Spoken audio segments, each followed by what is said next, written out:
Okay, just getting things sorted out before we get on the way.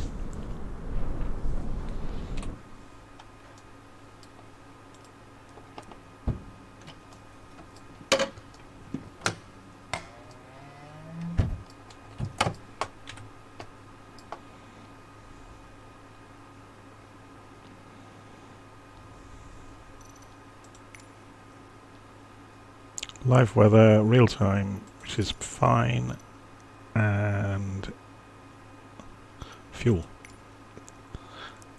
Let's go and fill it up to about 80%.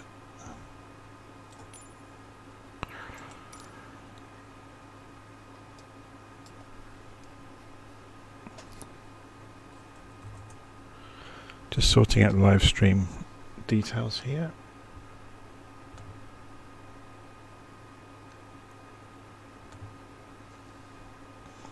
Pulling it up on a second computer so I can easily see conversations along the way.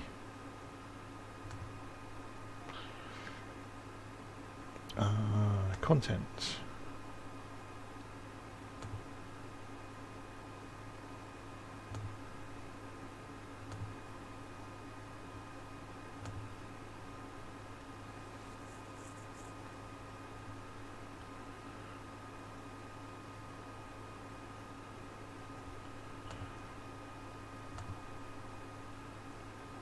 Getting there slowly.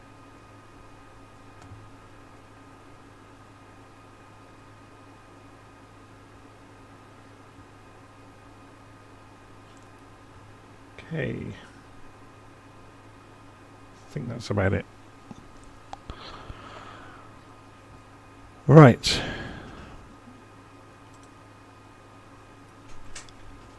We'll go and program some of the flight planning, shall we? At origin,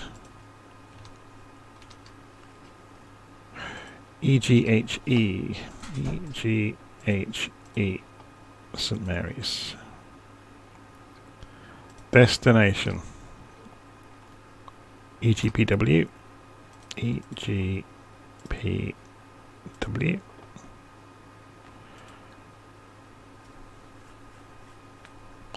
En route.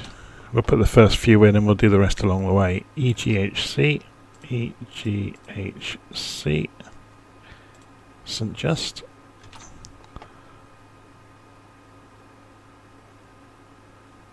Actually, let's not go straight to there. Let's do this in chunks of, say, 5 maybe.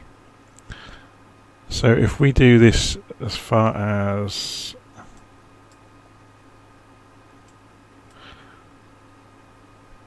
Blackbushe is probably a good first chunk. So EGLK. Remove waypoint. Okay. EGLK. Enter.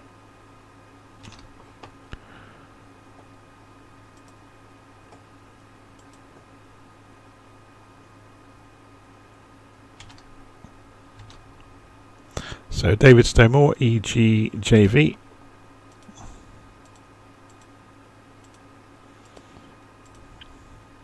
Then we'll just reprogram every time we have a break. EGDC for Chivenor.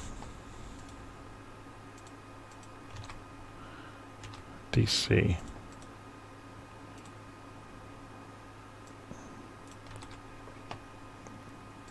EGTU for Dunkeswell.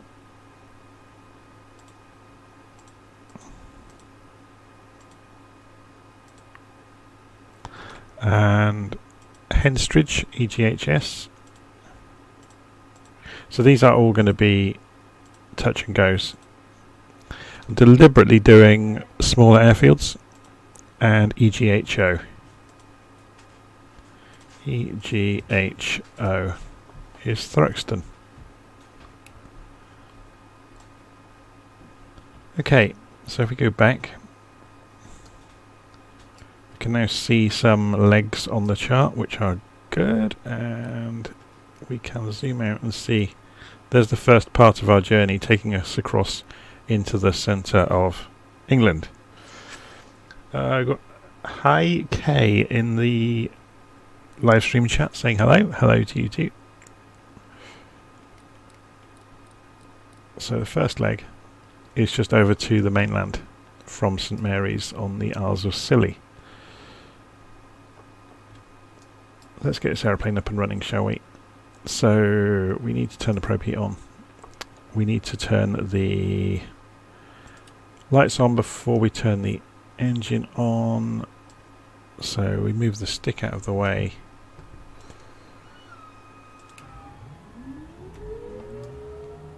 Get the engine up and running. Wait for the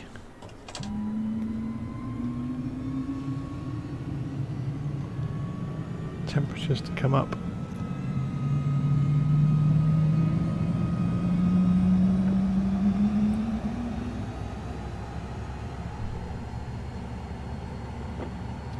Generators can come on now.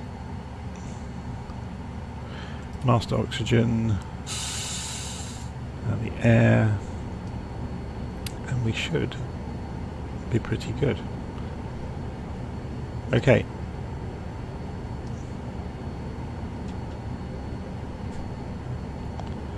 So let's go and have a look at the details for St Mary's. Wind is coming from the northeast, 24 knots, oh my word. So we're going to be taking off runway 09. Not sure if we've got an easy way across to the runway. There's kind of a taxiway there. We'll see how we get on. Wonder if this nice chap will push us back if we ask him nicely. God, look at that windsock. That's some... I don't think I've ever seen a windsock do that before.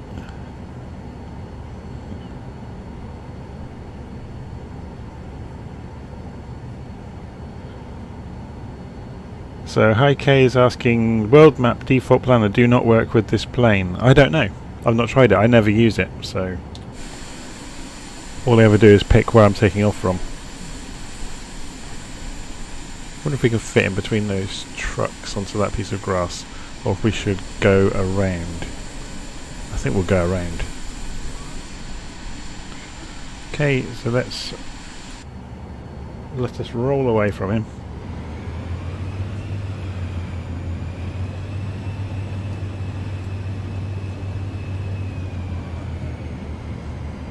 Okay, we're just turning round.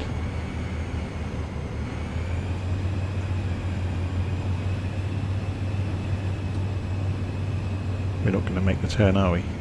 Unless this nice fuel tanker driver gets out of our way, or we just drive straight through him.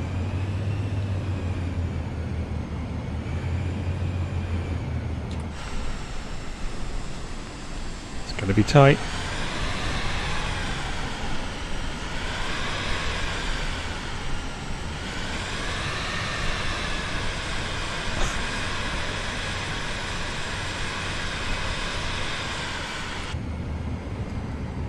Okay, let's go and put the rest of the lights on.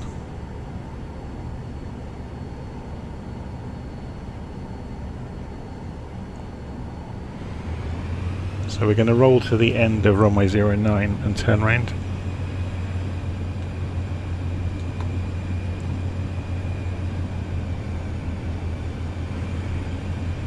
It's a huge lump in the middle of the runway.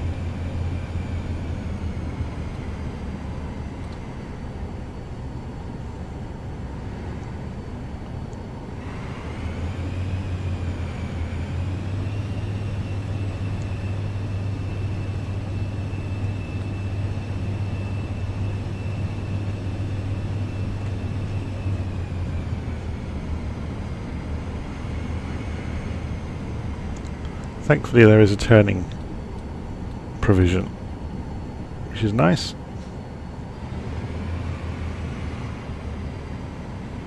Whether it will be tight enough for us, or sorry, give us enough room I should say, I don't know, because the turning circle on this is not fantastic.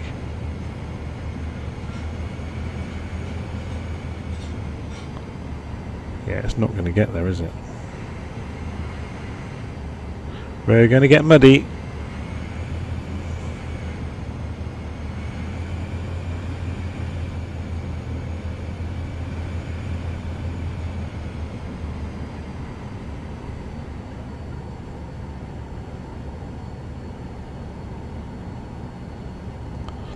Okay.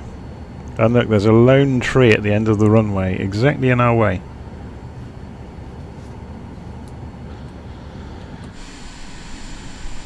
So just looking at the live stream, Skymaster's asking what the other guy meant about the world map. I think it's because I programmed it in the aircraft. Maybe he presumed that maybe it doesn't work in the menu, but I never use the menu, so I always use the aircraft systems to program things.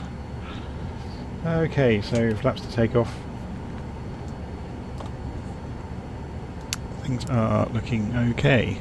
So we'll centre the heading bug on our direction. We will go and set 2,500 feet. Actually, 2,000 should be fine. We're over the sea, aren't we? So we'll correct the barometric pressure. Should be good to go.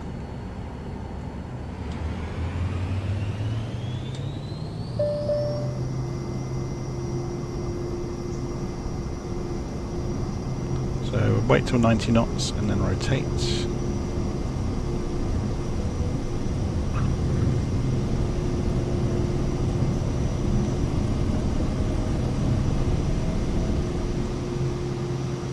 Whoa, that wind is pretty fierce.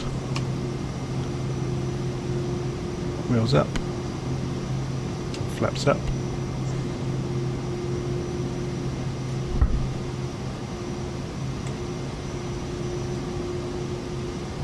And we'll have a little look at the Isles of Scilly before we depart.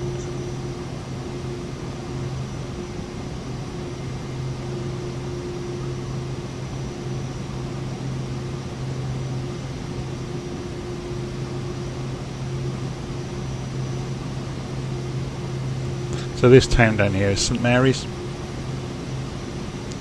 I think, I'm trying to remember, my dad used to have a boat and we moored possibly here and I rowed a boat ashore to go and buy some drink. I think he moored in here.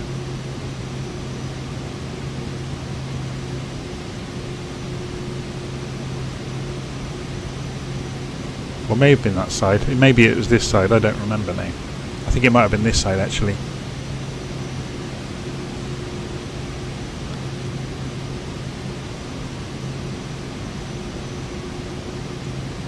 So Mr. Nice Guy is saying, is this out? Yes it is, it's about £20, it's in the marketplace.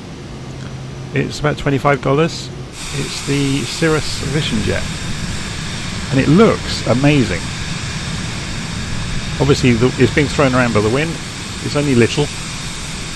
Single engine commuter jet plane.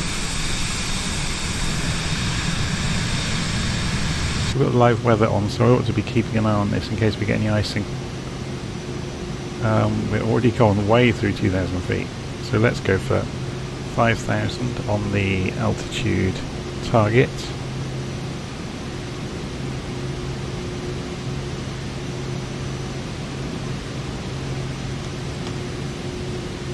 Okay, shall we get on our way then?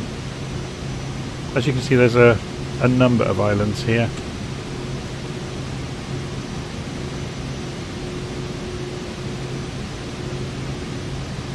We're about to go ripping through the next altitude target, so I'm going to stop accelerating.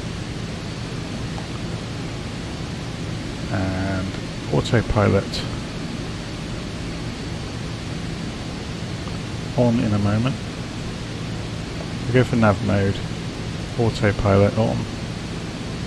We'll go for altitude hold mode.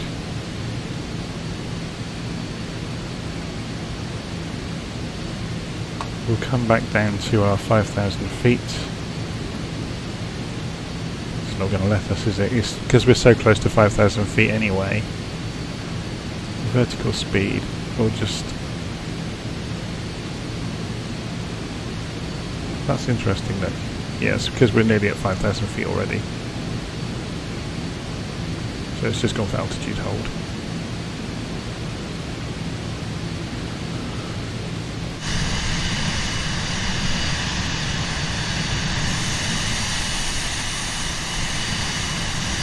So yeah, this is the Vision Jet, made by Cirrus, same people that make the SR-22. I think it's one of the best modelled aircraft in the game in terms of the, you know, the fidelity of the 3D model. It's pretty spectacular.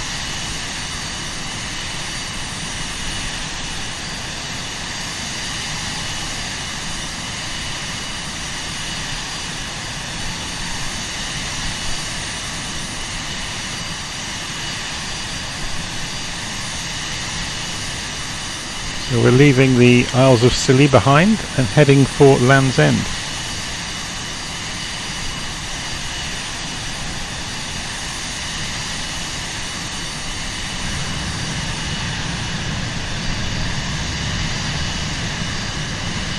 Which we can already see ahead of us.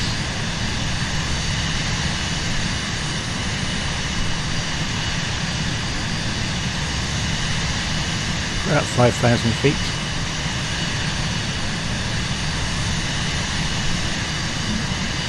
Should we have a play with Navigraph today?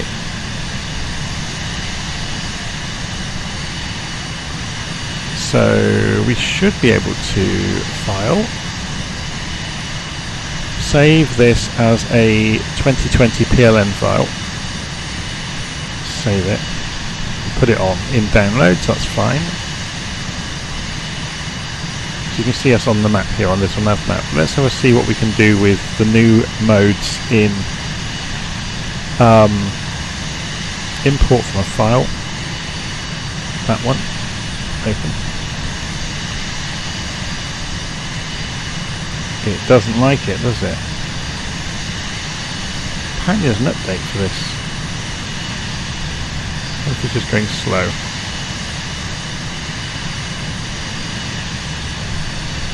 Let's go and get the update while it's flying.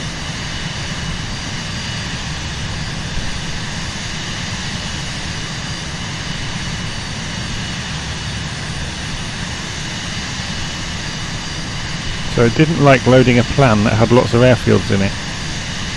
But this might just be useful to see what charts we get. Approaches. Which way was the wind? It's directly at us. So we'll be coming in runway 07. Let's change this over to a VFR map. So we'll be looking at runway 07. So we can have a look at that on the chart. And we can see ourselves on that chart. Doesn't really tell us a great deal, does it? 2,000 feet basically for the entry points. We're already at 5,000, so we're going to circle anyway. We're going to do this very visually today.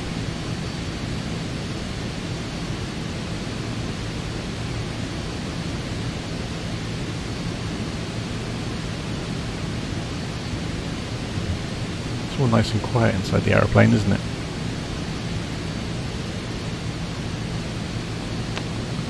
I just love the modelling of this plane. It's like, it's all compound curves, but it's done so well. But apparently, I've not even tried this. Let's try this for the first time.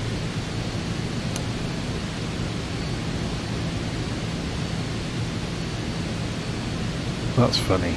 I wonder if you can get things to play on here somehow.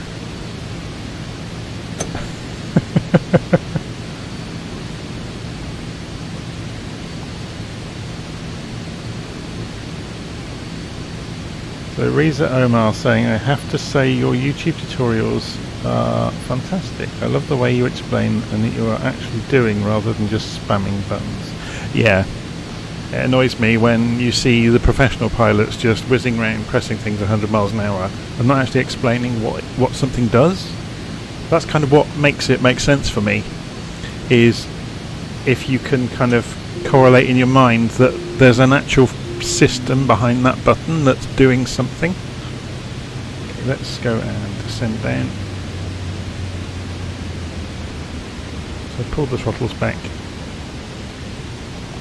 You see directly in front of us, there's the runway. But we'll circle anyway around the airfield and have a look when we get a bit closer.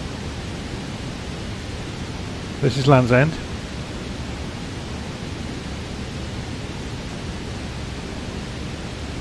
So it's the most westerly point of the mainland. The most southerly point is a bit further along the coast. It's called the Lizard.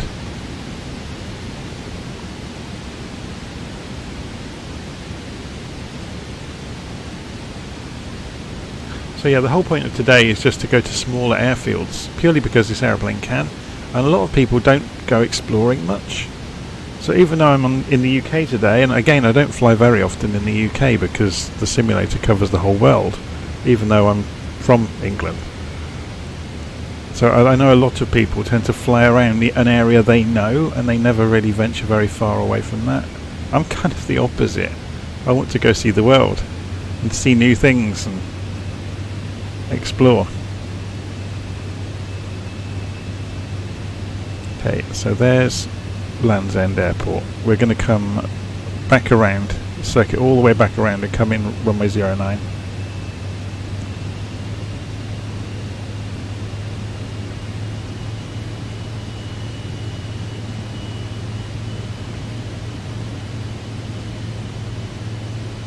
It's not 09, is it? It's 07. Okay, so we can see the airfield down there. There's runway 7 over here. So we'll loop around. We're doing this for the wind, by the way.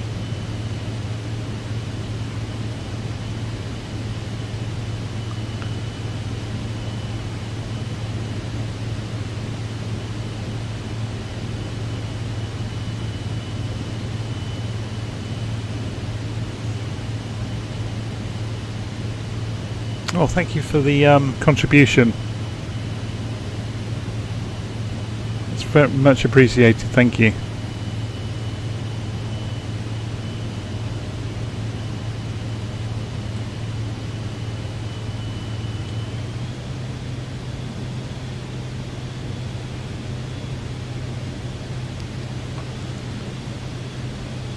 Okay, so we will see what our airspeed's doing. So yeah, we want to slow down a bit. We'll slow down as we make the turn.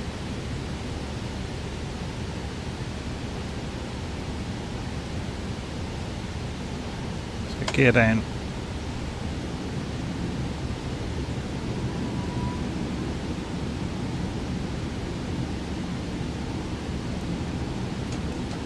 Flaps down.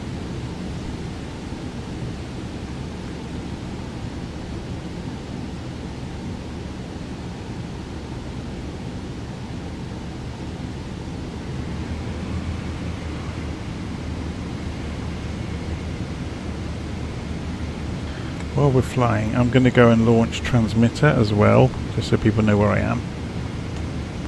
I'll type in my name as John Beckett. And did I set the... I didn't set the West Europe, did I? Let's do that as well while we're on our way in. Just bear with me. West Europe. There we go. Resume. I completely forgot to do that. Right. So I should be on the same server as everybody else now.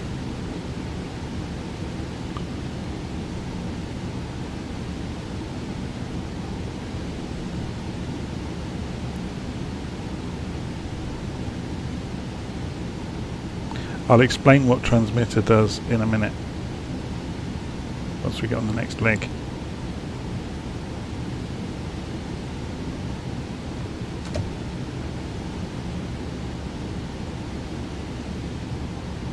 Whoa, turbulence. It's the only problem with a little aeroplane like this. Just go over the top of it.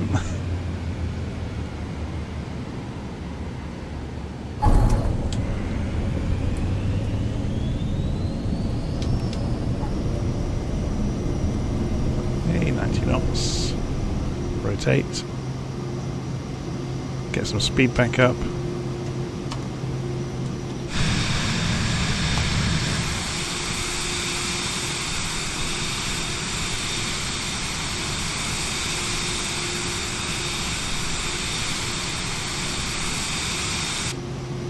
Okay, so our next leg.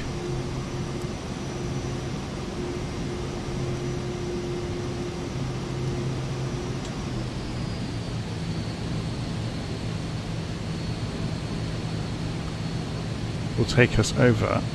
Let's go and put the autopilot back on. We're on nav mode. We'll go for altitude hold's already on, but it's got the wrong altitude, so let's go for 2,000 feet, or 2,500 feet, and do flight level change to get there. Is it going to let us?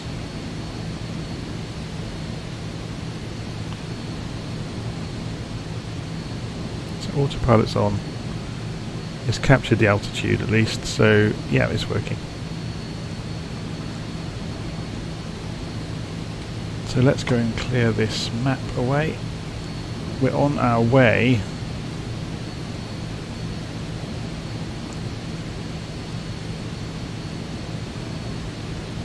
EGJV, which is Perranporth.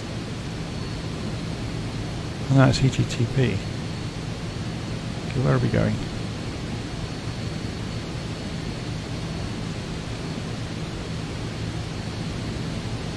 Davidstow Moor, of course, yes.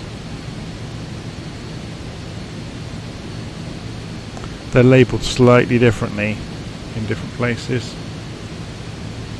And yeah, the Navograph isn't going to be much use to us today because it only has charts for the bigger airports, so we're not going to bother with it.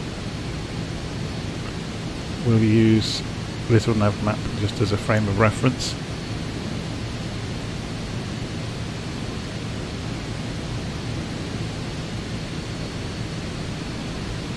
This is great, isn't it, with the live weather? You never know what you're going to get, and it's usually pretty spectacular. So Razor's saying, I was really sad that the A3's hen doesn't have at least a bit of interior for Xbox. It's a bit misleading when they advertise it, but then only release the interior on the PC. Well, yeah, but by the same token, it massively affects the frame rate when you've got the interior, or the HD version of the model. It's a huge draw on resources, and the Xbox is really on its limit running flight sim anyway. So they've obviously tailored it for the flying experience, which I've got no argument with at all. Some of the other aircraft you can switch off the interior while you're in them.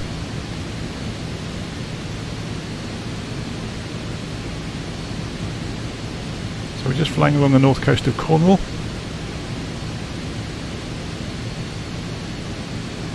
It's the bay we're just coming past here. Hale, St Ives.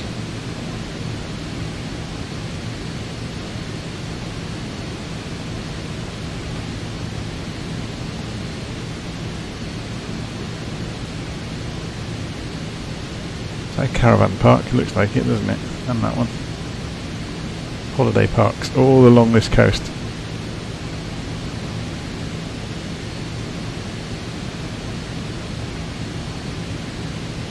This weather doesn't look very nice, does it? Should we descend down underneath it? Say 1500. Let's try 2000 to begin with.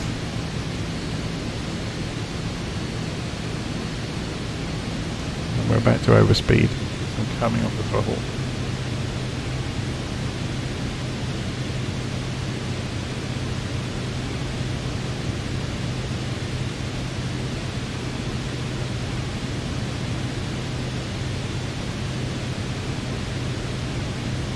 Just dipping down underneath the cloud layer. Could I create a tutorial for the plane I'm flying right now? Yeah, I'll get to it. I'm going to be flying it all day, so if you just watch me today, you'll see how to do things. It's not too difficult. If you want to do radio navigation in this, that's a different matter. Is there any VORs around? Not down this part of the world. A bit later in the day, we'll do some VOR navigation. I'm just going to follow GPS for the moment. You can do it in this. It's very easy.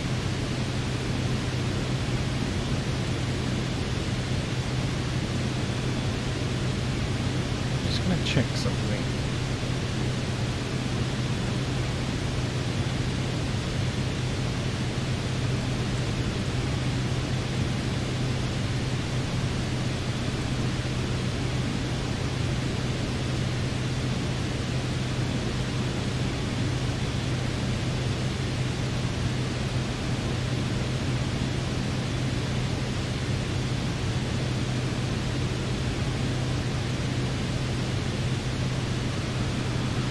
So if anybody was wondering, I just looked this up to make sure of it. The ice lights light up the aircraft wing from the fuselage, so you get light reflecting off the surface.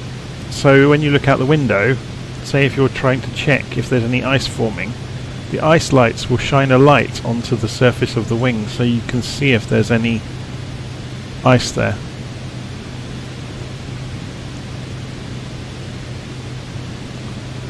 I've been wondering about that. I've just looked it up while we were flying. So that's the reason for them. Something I haven't found out yet is when you switch on the ice protection,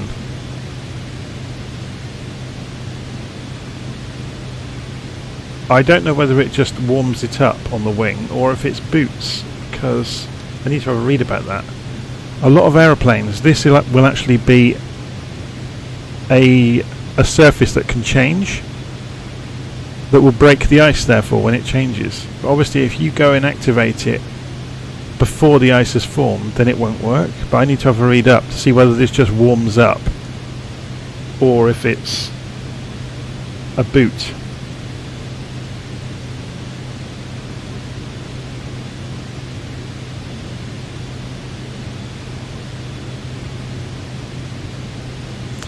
I'm just reading the live stream chat, setting what payload you have is all done through the MFD. If you look in the VAMs, you can go to luggage and you can set you can preset it for the stuff you might have for those situations. It's quite clever. You can also shortcut the status of the aircraft, so get it straight ready for takeoff without having to know how to do it. There's a 2D barcode to get to the documentation online, which is quite cool. Okay, we're getting pretty close to our airfield. We're about to fly over St Morgan Air Force Base. Shouldn't really be flying over it, but oh well.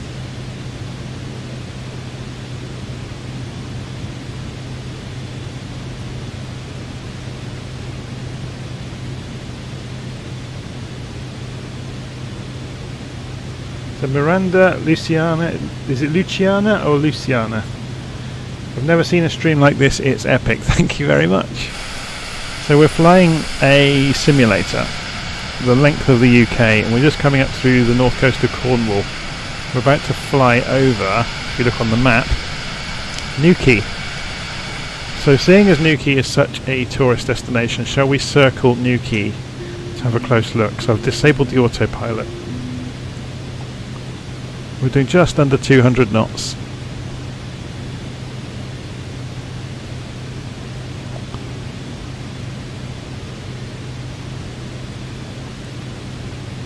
So Newquay is a huge surfing destination in the UK.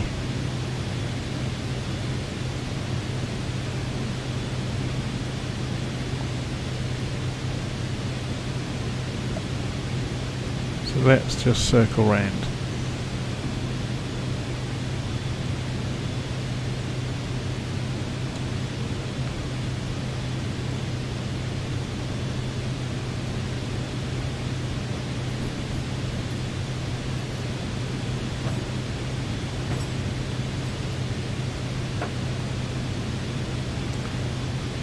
There are several huge bars along the beach down here.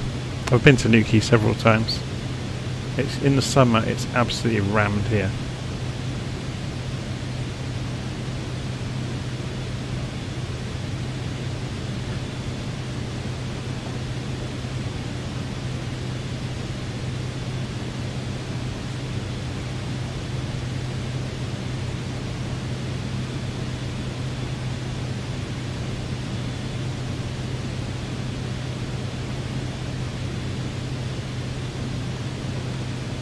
Okay, so that's Newquay. As we go along through the UK, if we see anything that's worth visiting, we'll come off the autopilot and go visit. Okay, so I'm going to go and re-enable the autopilot, which is down here. So it will reacquire the GPS. We're almost back on the GPS plan anyway, flying towards the next airport. So here's St Morgan. This is where we get into trouble. Going to fly right over the top of it, and there's a wind farm in the distance you can see, which we're just coming up to. When you look closely at the ground, you'll see cars on the street as well if you've not seen Flight Simulator before. There's not many cars around. Somebody going to get their milk.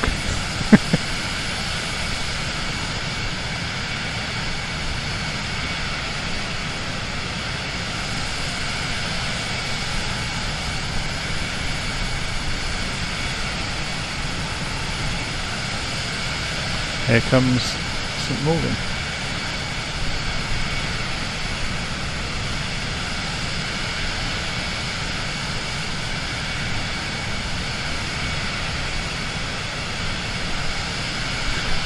William Kelly has arrived. Hi William. Oh, Richard Sitchell. Hi from Brisbane. Great to finally catch a live stream and enjoy the old dart.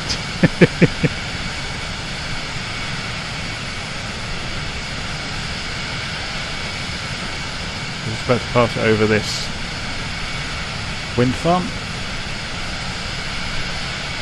If you look very closely over there, you can see our shadow on the ground. I saw it a moment ago. We're probably, because the sky's overcast down again, we're losing sight of it as quickly as it appears.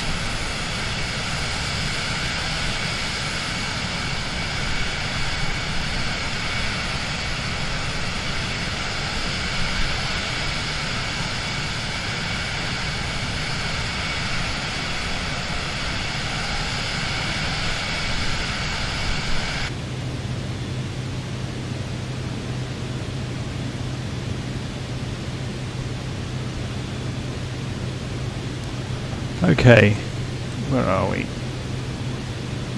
So looking at this, we're about 15 miles out from Davidstow Moor, which is going to be our next landing. We're going to go for runway 06 because it suits the wind. So this is obviously an ex-Second World War airfield. They have a very distinctive look with multiple runways and a perimeter road usually. For the coastal defences, numerous airfields were built. This one's got a museum here as well, look. I've not actually been there in real life. Might be a good day out when we're down visiting. My parents live down on the south coast of Cornwall.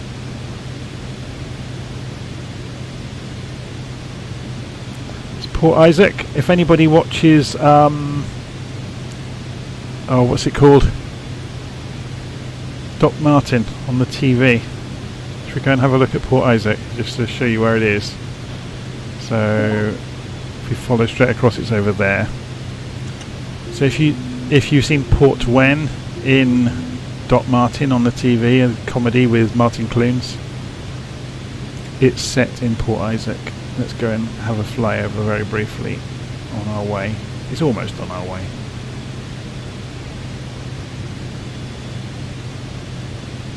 You'll recognise the beach if you've seen the TV show.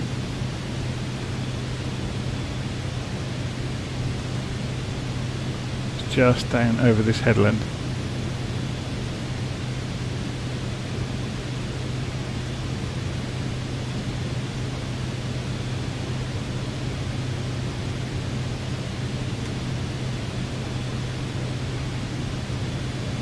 Tiny little village.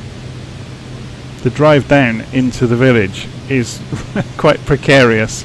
If your car is wider than kind of an average family car, you can't get down there. You won't fit between the houses. We went down in a Citroen Picasso a few years back and had to fold the wing mirrors in, and we had about 2 inches clearance either side on one of the street corners.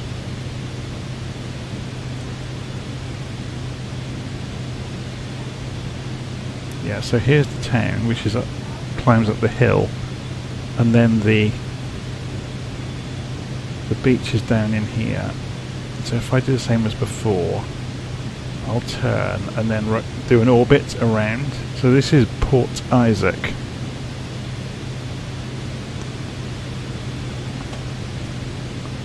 And you will recognise that tiny little beach down there. So Doc Martin's house is on this side, on the climb.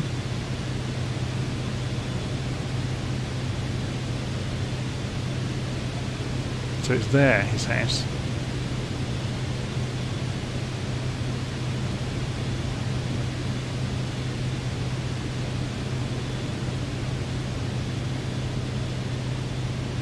Trying to get the camera into a suitable place. There we go.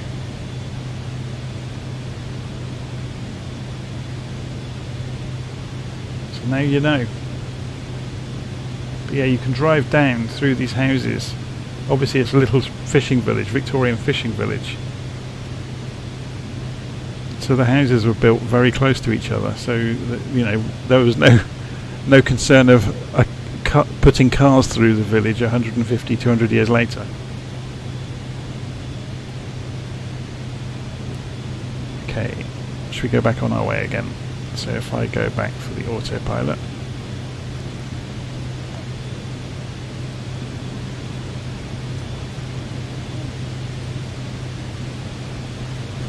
And we'll go and rejoin our route.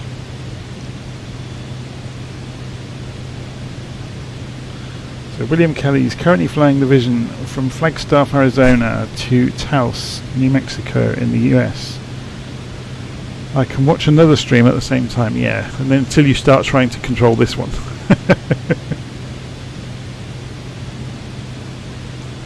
Okay, so we're on our way over to Davidstow Moor. Should we open the engines up a little bit?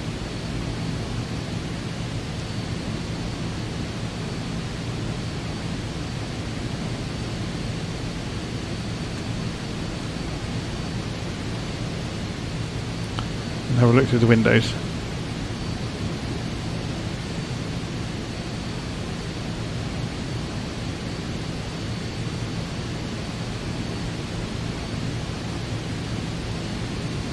The passenger experience.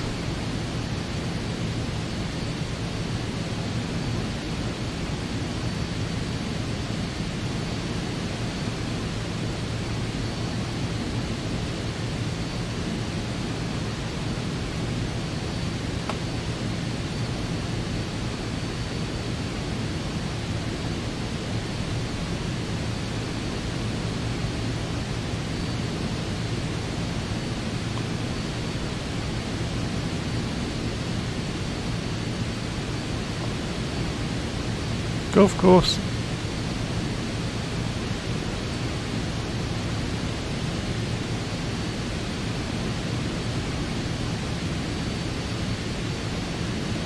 Okay, we're nearly there.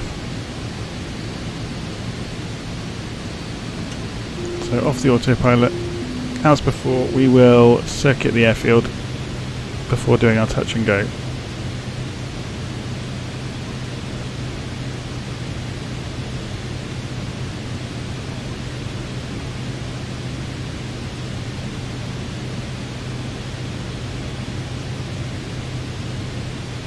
So we're going to come in and do our touch and go on this runway.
Okay, you need to lose some speed.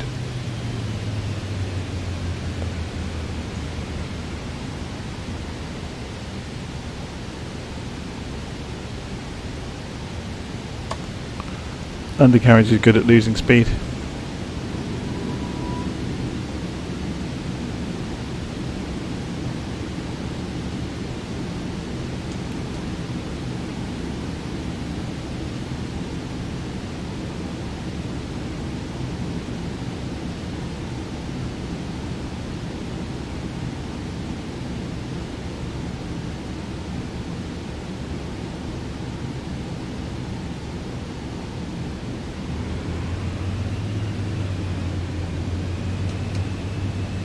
Full flaps.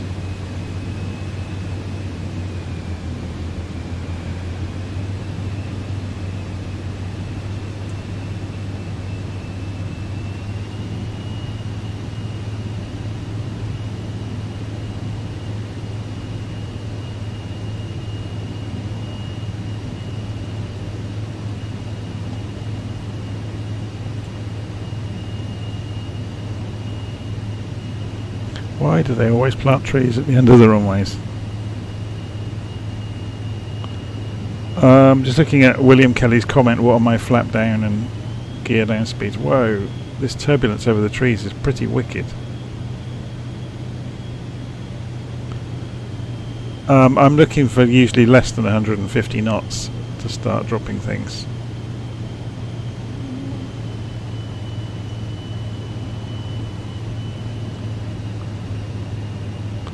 Yeah, we have another horizontal windsock.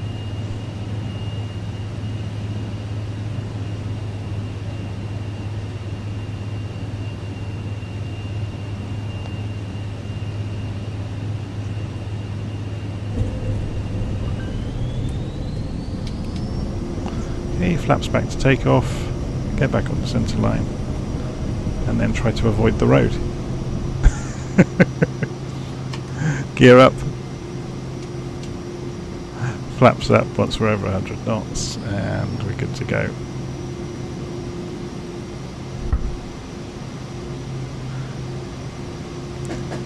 And I'll just put the autopilot back on.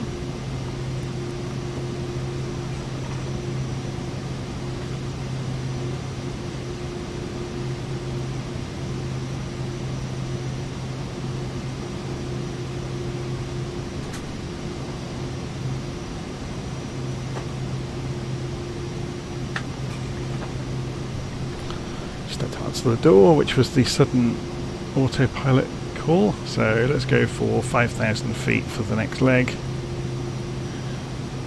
Do a flight level change to get there. All flight level change means is the aircraft is based on your throttle input is going to safely climb. It's going to set its attitude according to your airspeed, basically.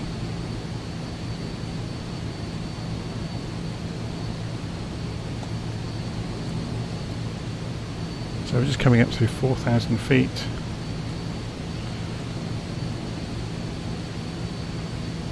So in order to climb more steeply, if I open the engines, then it will convert the excess power into climb rate. Hopefully that makes sense.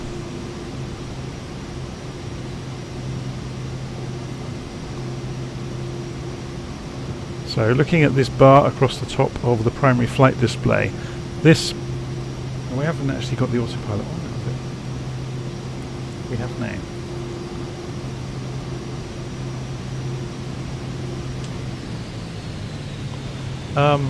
The bar across the top of the primary flight display, this tells you what mode the autopilot is operating in, whether it's following the GPS route on the flight management computer, which is over here, the lines you can see. AP tells you the autopilot's on or off. YD is the door dampers, which are on automatically in this aircraft, I think. I think you can disable them through the primary flight display options. Alt means it's gone into altitude hold mode. So it's because we're at 5,000 feet. So automatically, when you get to the target altitude, we'll go to altitude hold. So Von Cruel is asking, how often does the sim crash on me? Since I removed all of the add-ons, it hardly ever crashes. I did have about 50 different third-party aeroplanes installed, and I was getting crash to desktops quite regularly, and I've removed them all and most of my problems have gone away. So I think most of the problems are to do with third-party aircraft being loaded in, either as static aircraft on the ground or as multiplayer, and it just causes mayhem, and it's down to the developers of the aircraft more than anything.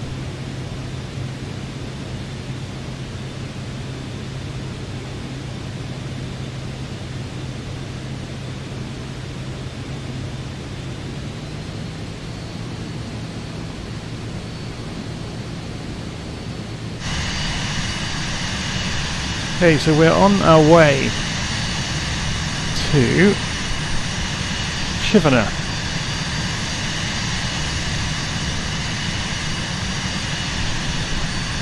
As I said, we're doing small airfields on this route on purpose. So airfields you normally wouldn't see people flying into and out of, just to make it a bit more interesting. Yeah, so I don't think, the third-party aircraft aren't tested as thoroughly, and quite often they'll have, how do we put this, strangeness. Or maybe they've gone and used, some enormously complex texture when they didn't need to, or they haven't got lower resolution texture options, which the sim could use when an aircraft's further away. So suddenly, because somebody has appeared somewhere nearby in that aeroplane, it has to go and load the 3D model and the textures for it, and you can see how you might be able to destroy the RAM of the graphics card really quickly.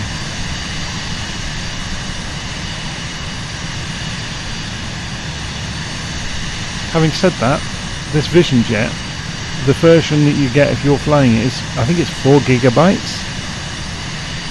Obviously that's all of the deliveries, but you're probably looking at many hundreds of K of graphics.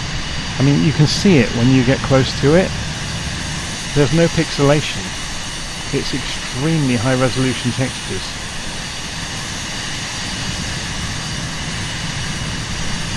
And the 3D models are extremely high fidelity.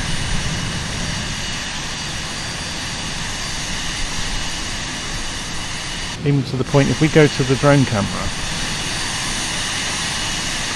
and we look around, let's go and change the speed of the drone camera.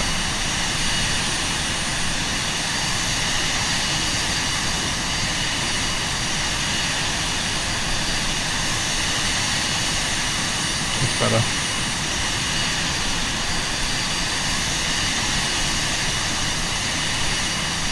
I mean, look at the quality.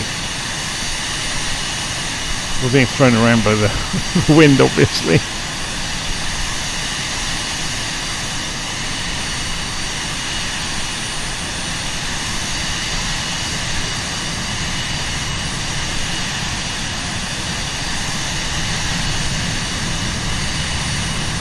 Even to the point of the screws.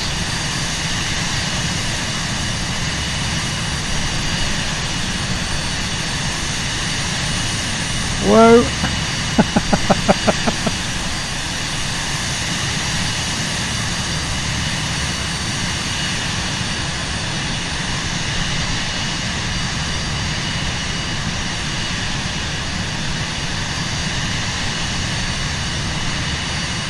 It's madness, isn't it? The level of detail.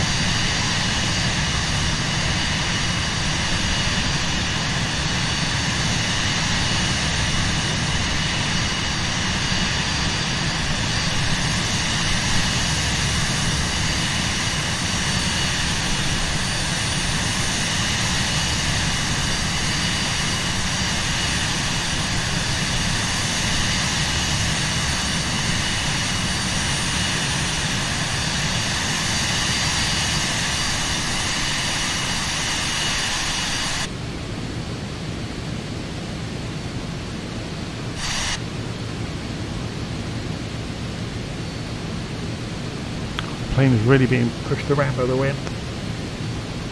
Hopefully it's not going to be this windy all the way. Let's go back to the normal view. Okay, we're getting there.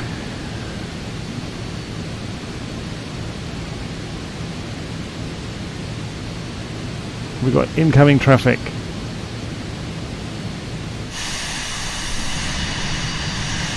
Somewhere in the cloud here.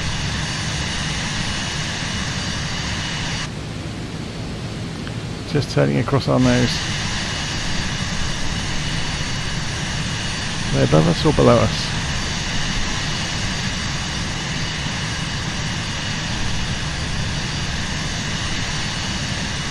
Not the flyer who's behind us now.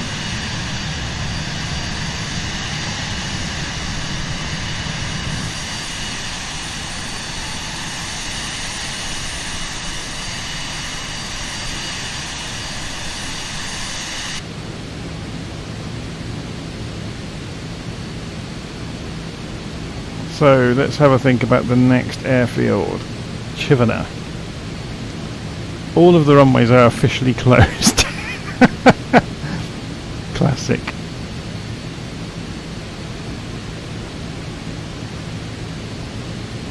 So maybe we won't be doing a touch and go at Chivenor. We'll have a look.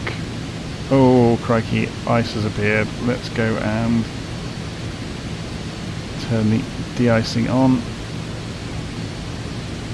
There's the one thing I don't like about this is there's no transition of the ice melting away. You just turn on the anti-ice and it vanishes.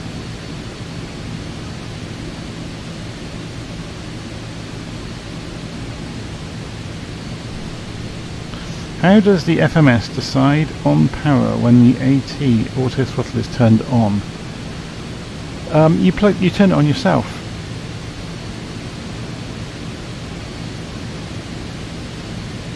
So yeah, I've not got it enabled at the moment, but you'll see the throttle lever moving around when it is enabled. So we're not going to go into Chivenor because, well, let's come off the autopilot. Let's go and have a look. Let's go down through this gap in the cloud.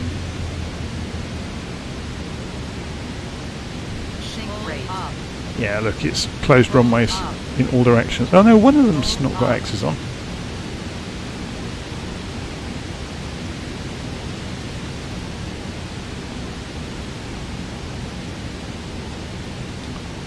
Can't really see it.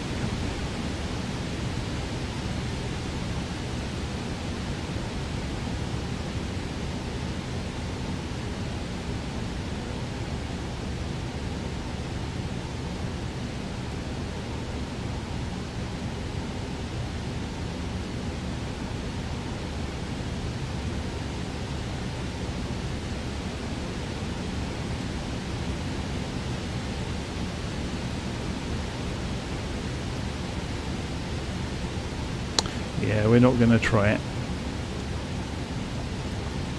Let's get the autopilot back on. Let's get the airplane going vaguely the right direction first, no way.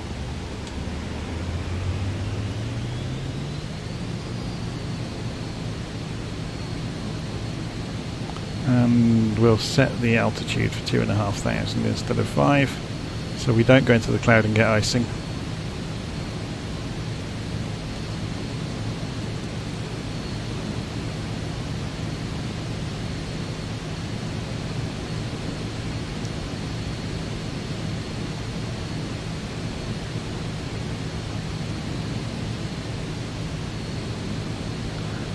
It's having a bit of a mare with the vertical speed, isn't it?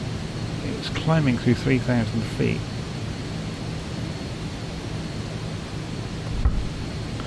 Autopilots use gyros and they're very slow to react sometimes.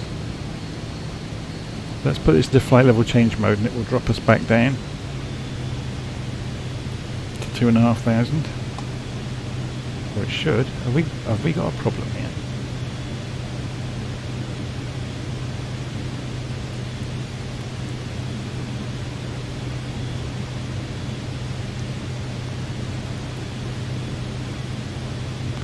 We'll tell it to come down on vertical speed mode to 2,500 feet. That was a bit odd. It wouldn't do a flight level change. Maybe it won't do it over a short distance. If it's like less than 1,000 feet, maybe. Which wouldn't surprise me.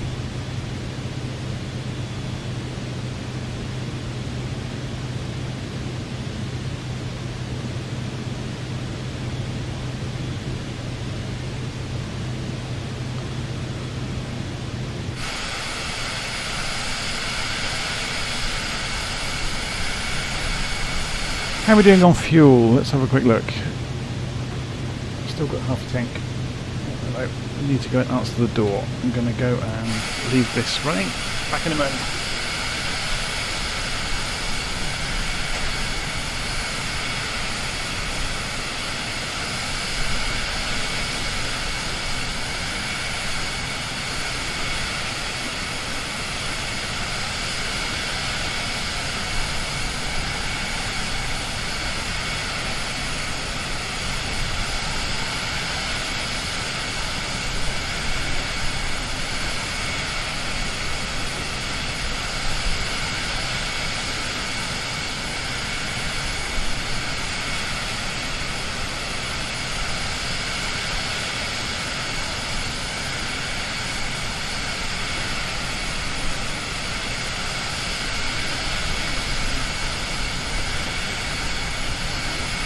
Right, come back.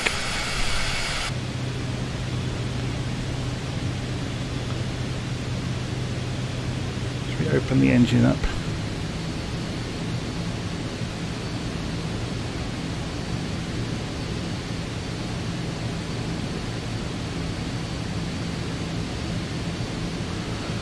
Two and a half thousand feet should be the go-to height, I guess, for the rest of the journey. So you can see we've reached 2,500. The vertical speed has switched over to altitude hold, which is normal. So we're flying on to Dunkeswell.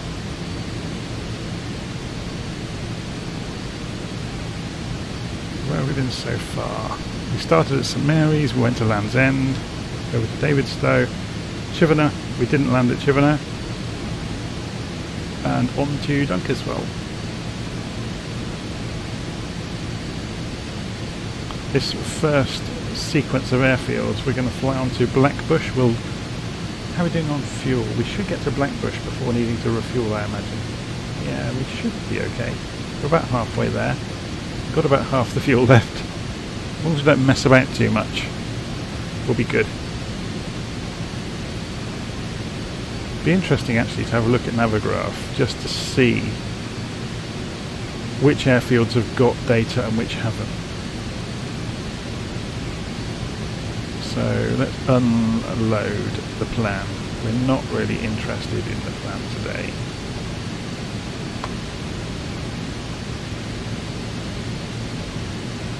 So there's Dunkeswell. I don't think we can get anything in the way of charts for it.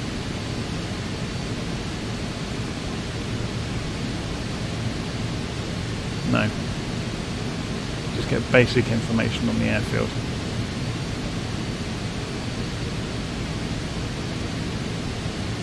This is the problem with Navigraph. It's really designed for IFR or instrument flight rules, not for flying around, messing around. So you're better off looking at something like this nav map for that, because it's a kind of a Swiss Army knife. It can do just about anything.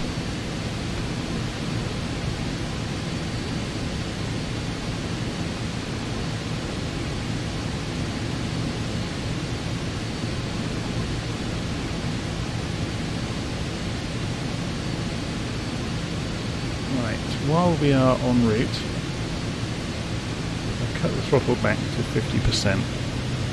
Getting alarmingly close to overspeeding. Yeah, while we're en route, I'm just going to go make a quick coffee. I'll be back in a couple of minutes. I'll leave it on the outside view.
Right, I'm back.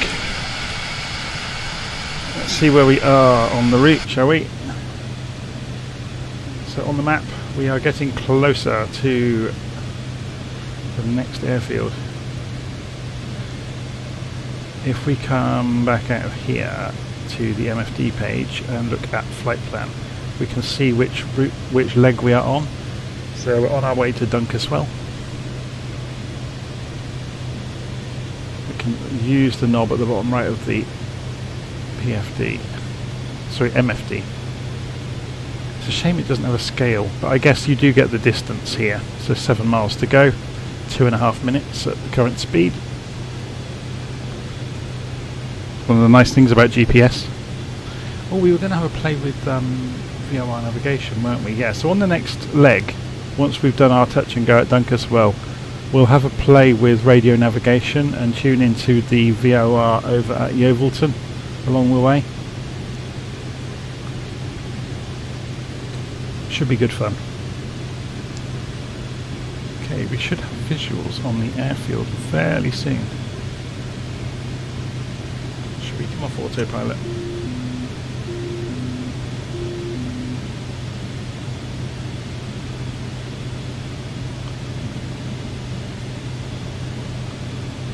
So, looking at the wind,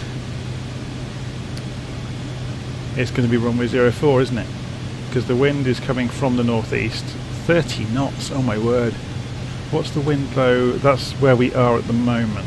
The wind at Dunkeswell on the ground is 9 knots from 50 degrees, yeah, so we've got a 9 knot headwind at the ground.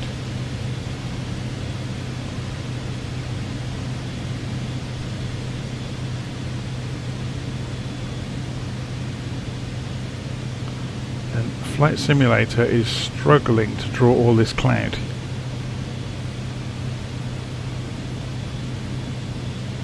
So we're just taking a bearing off. You can see we're turning off, ready to turn in for the landing.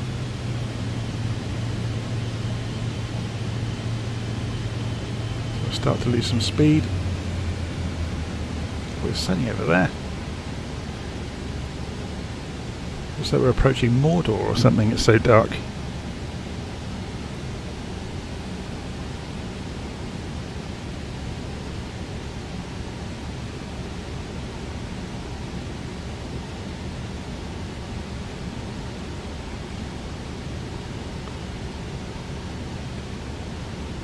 Okay, so gear down.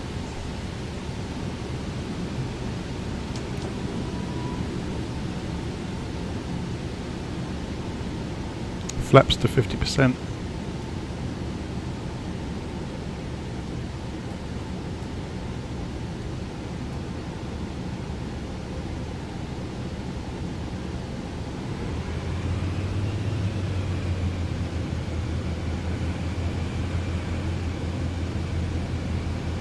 You can see this on the map. We're slowly turning in towards runway 04.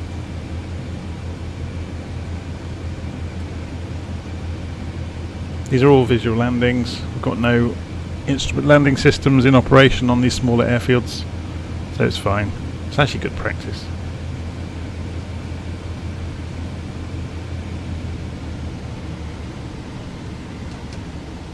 Full flaps.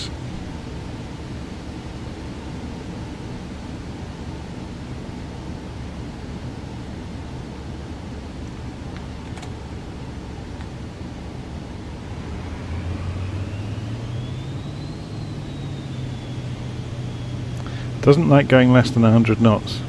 Really doesn't.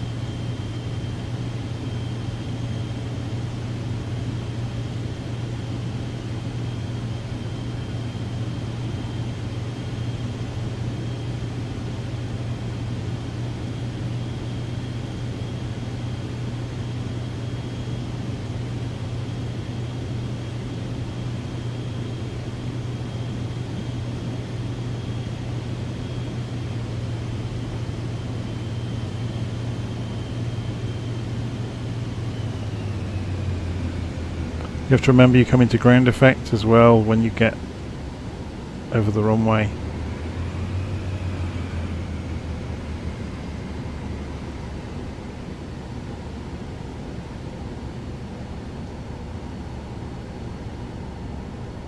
That's interesting, isn't it? I'm almost playing with the aeroplane there in these strong headwinds we've got to see what we can get away with. So gear up.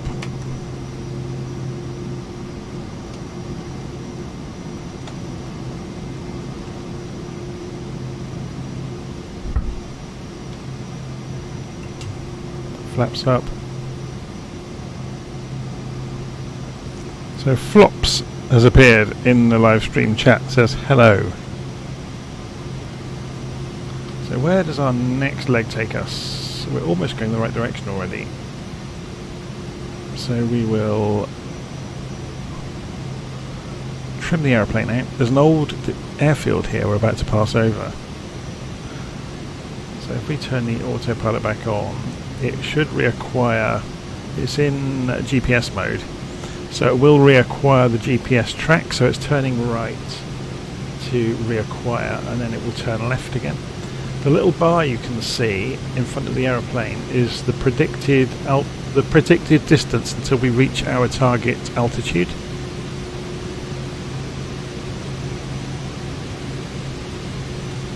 So you can switch that on and off in the MFD settings. I think it's, if we click on MFD here, I think it's in, is it map settings? Other, yeah, range to altitude, and that puts the little circular marker, or the arc marker, in front of the aeroplane. Being asked, how am I? I'm very well, thank you. I've got a cup of coffee, flying along. So let's pull the engine back. We're overspeeding massively. This isn't really an airframe limit of the aircraft. This is more 250 knots is the maximum speed I should be doing, below 10,000 feet.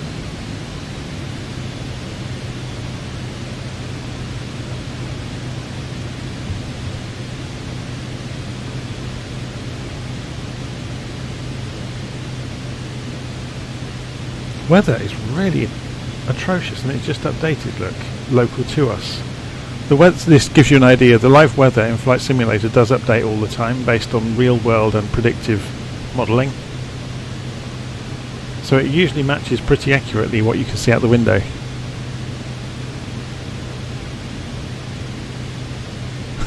So Richard Sutil saying there's just been an advert for Doc Martin. Yeah, we've just flown over Port Isaac a few minutes ago. Or Port Wen.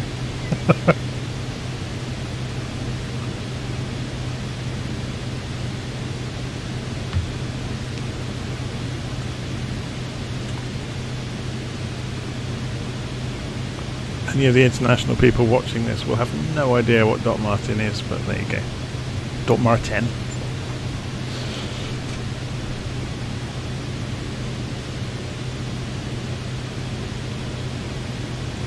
Synthetic terrain, yeah, I like flying without it. So, someone asking here, if you've not seen this, you can switch on synthetic terrain in here.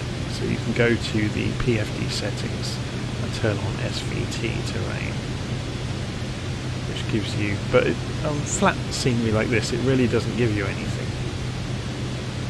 And to be honest, I like using the HSI and the glide slope if you're flying ILS, and actually not having any other reference to look at and just reading the instruments. I'm a bit old school, I'm afraid. I really love flying, for example, the analog Caravan, which has got all the dials and gauges, and interpreting them. And you build a model in your head, don't you, of the three-dimensional where you are in the airspace. I actually really love doing that, so let's go and zoom this out. So we're getting towards halfway towards the next airfield, which is Henstridge. Oh, we were going to have a play with the VOR, weren't we? So you can see over here, there's a VOR station at Yeovilton. Oh, it's not a VOR, it's a Vortec. Or TACAN, sorry. Oh, that's a shame.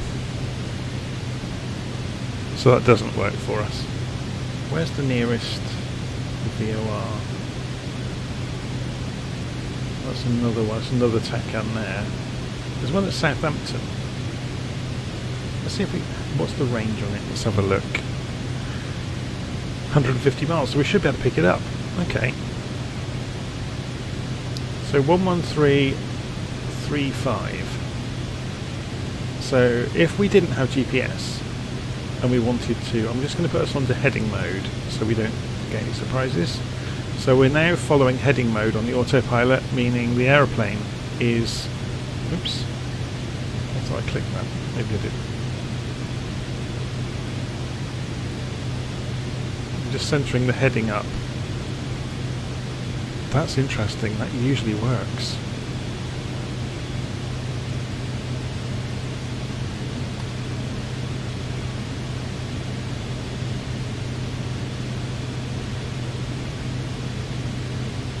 There's a bug. I've just discovered a bug. Normally you would click on the heading and it would move the heading bug to match the aircraft direction, and it wasn't doing that. Having said that, yeah, we're into a headwind. We haven't got a massive crosswind. Anyway, so we were going to go and tune in the VOR to 11335. So what you do is you come into Navcom, audio radios, Nav1, 11335, press transfer to make it the active frequency, and you can see the ident has turned up, the identification code for Southampton, the SAM VOR. So then if we come back to the primary flight display options and change the nav source over to Nav1, you can see the green horizontal situation indicator has lit up.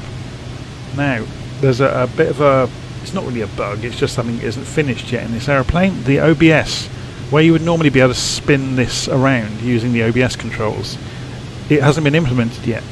Thankfully there's a keyboard shortcut to do it, so Control Shift Home and End will rotate the course. So as we turn this round, once the bar lines up, that means the course is pointing directly at the VOR. Yeah? So if we wanted to fly directly towards the Southampton VOR, we could, and we've got the distance measuring equipment as well working, look, for the VOR. So you could do radio navigation in this just as easily as you could GPS, to be honest, as long as you've got the beacons. Unfortunately, they are decommissioning the VOR beacons all over the world, so obviously GPS has taken their place.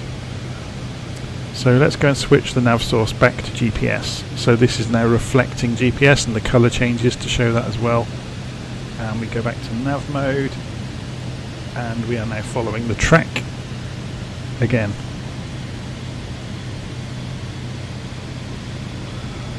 That's funny. So William Kelly is saying the developers admitted that they completely missed implementing the OBS because none of the developers use it. That's interesting. I guess in the real world GPS has taken over. Radio navigation has become an academic exercise, really. It's good fun. It's something to do, isn't it? We have company apparently. Yep, there he is. It's a TBM by the look of it, which is very similar performance to a Vision Jet, to be honest.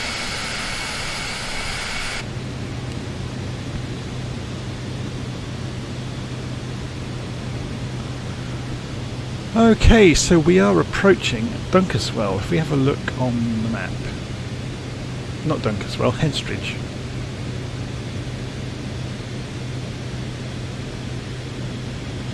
So we will be flying straight in runway 07 at Henstridge, but we'll usually do the usual trick, overfly, fly around the airfield, and then have a look.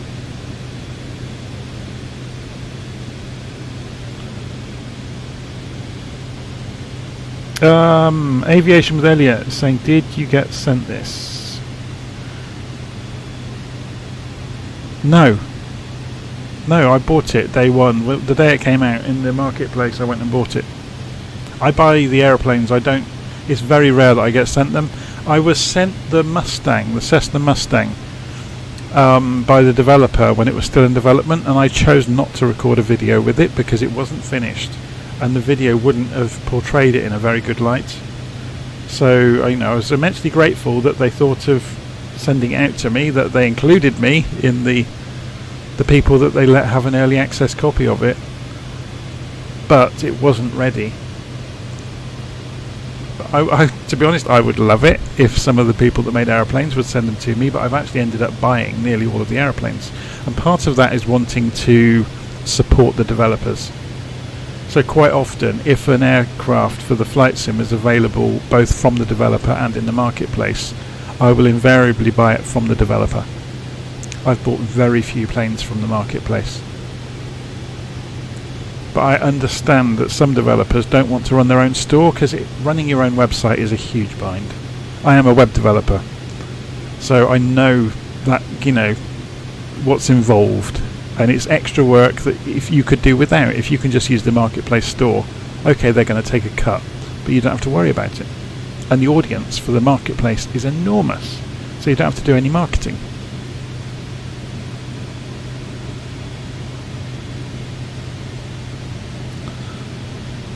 So Rakon is saying, what's the backup in case of GPS outages then? That's a really good question, and that's why aircraft have still got radio navigation. But you could say the same thing about the radio beacons. They're only any use while the beacons work. And at the end of the day, that's why you have a VHF radio on board. You talk to the controllers and they would vector you, they would tell you, headings to fly. You would explain your situation and they would just give you vectors. In the real world, you do not fly like we're doing today. You are always in communication with air traffic control, whether that be at the sector level or at a specific airfield. Okay, let's come off the...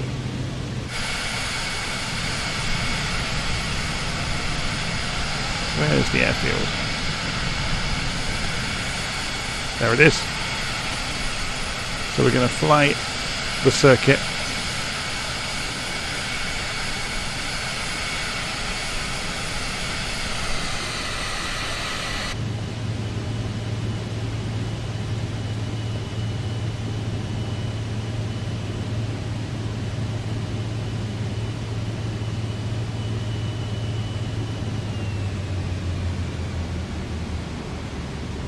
Come back in and land. Well, not land, touch and go, I should say.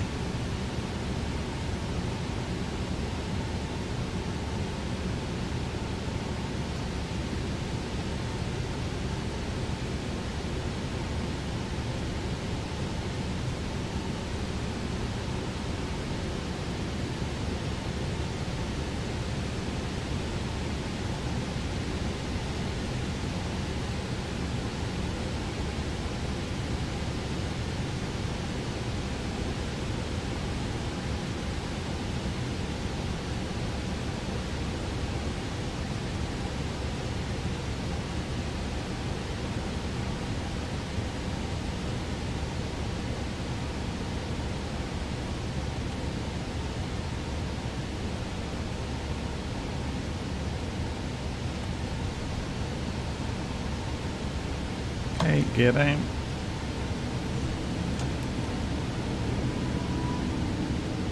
Flaps down.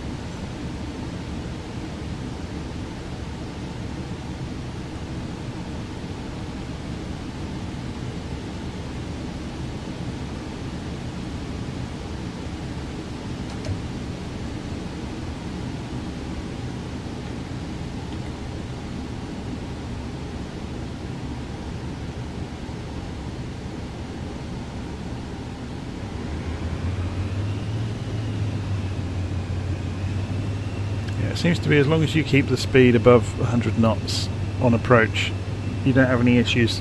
The nose gets incredibly heavy, but there is like a transition into the ground effect once you're over the runway, where you can suddenly lose another 30 knots and still stay in the air. But until you're near the ground, it tends to drop like a stone if you get, or the nose becomes incredibly heavy.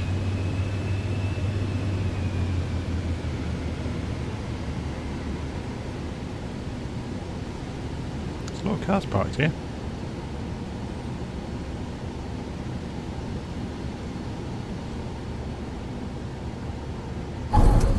Ooh, that was a bit heavy. And the bounce, first bounce of the day.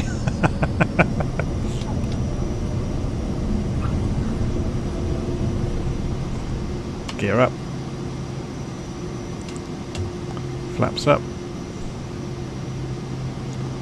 Okay, so we're taking off pretty much the same angle we left, so we'll just trim the aeroplane for climbing and go back on the autopilot. Do flight level change to get to 2,500 feet. Come off the throttle a little bit. There's no need to go mad.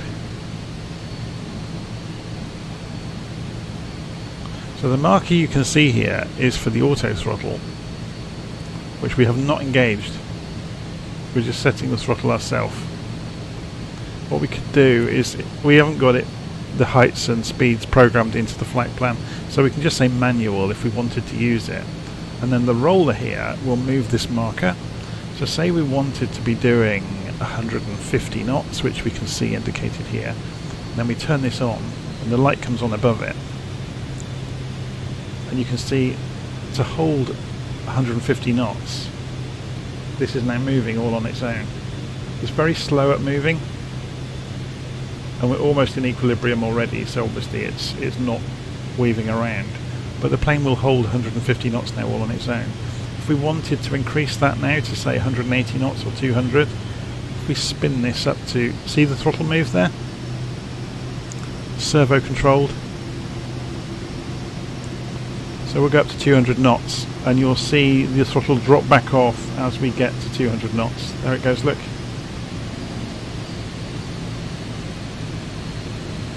Makes it very, very easy. So this plane is so easy to fly.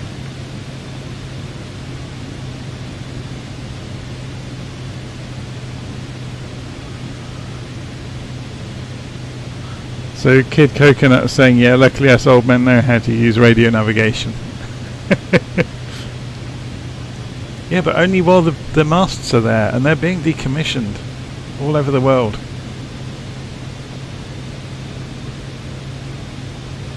The one thing I really would love to learn, I'll have to get some guidance materials on it, is astral navigation using a sextant, and just reading the sun position with a sextant as well, and the moon. It can be done, and you can get software to help you do it within the simulator. But yeah, the projection of the night sky is accurate, the projection of the moon and the sun position is accurate, so you can use them and you can navigate by them. Obviously you need an accurate timepiece, but all the airplanes have got clocks in usually, so yeah, you've got one in here, look, UTC. I don't know if you've ever read the story about Longitude and John Harrison, I think it was, that developed the first really accurate marine clocks. There's a fascinating book called Longitude, because obviously to measure where you are around the circumference of the Earth accurately, you need a clock. Your position between the North and South Pole, your latitude, is a lot easier to measure. Longitude is much more difficult.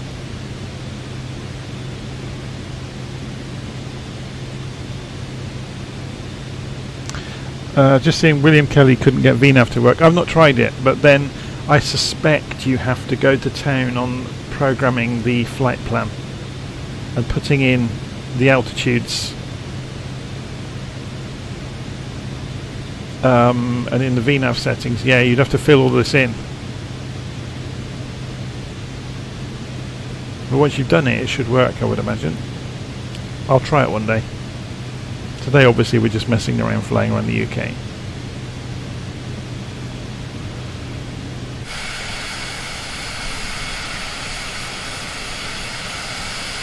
So whereabouts are we? On our way to Thruxton.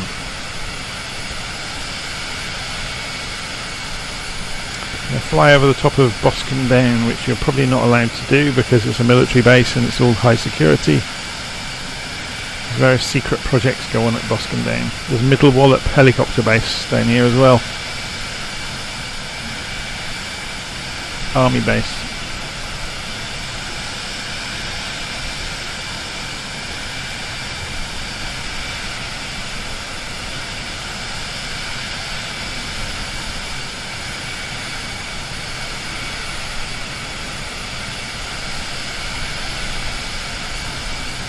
I didn't turn off the anti-ice stuff earlier, did I? Let's go and get rid of that. How are we doing on fuel? Let's just be mindful of that. Here it is. So we've got 135 gallons left. We're using 70 an hour, so we're good for a couple of hours. We're only hoping to get to Blackbushe anyway, so we're well within. We could go all the way to Wycombe, to be honest, before we refuel, so maybe we'll do that. Let's go and look at our flight plan. MFD flight plan. At the moment we are going to Blackbushe. If we click on Blackbushe, can we not insert after? That's a shame. Perhaps we have to reset the destination. Select destination airport, so EGTB would be Wycombe. Or Booker, same thing. So after Thruxton we need to go to Blackbushe, EGLK. EGLK. I do like this, the way it works. It's very, it's me proof, foolproof. I put all the Alps in, turned VNAV on, and it gave me top of descent, but it didn't start descending. But did you fill in all of the VNAV data? You need to give it all of the numbers it wants in here as well, otherwise it won't do it.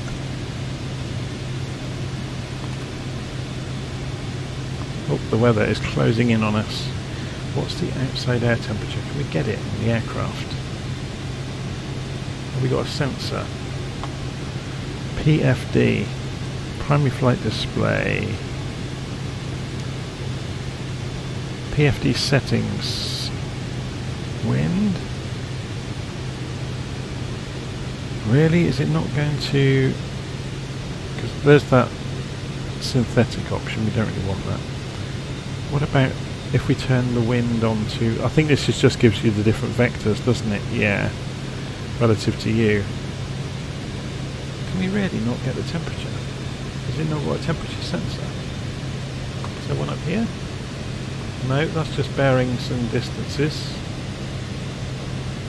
Right over here.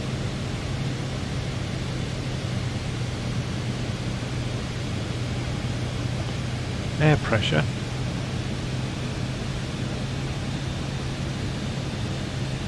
Interesting. What about on MFD? Can we do it here? Weather. So that gives us the weather radar, but it doesn't give us the outside air temperature.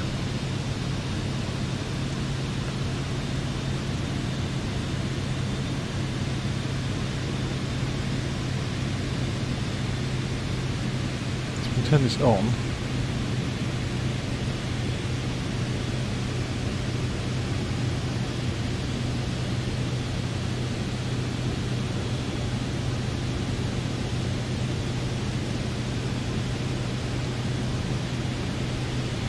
Weather is closing in on us as we get closer to Thruxton.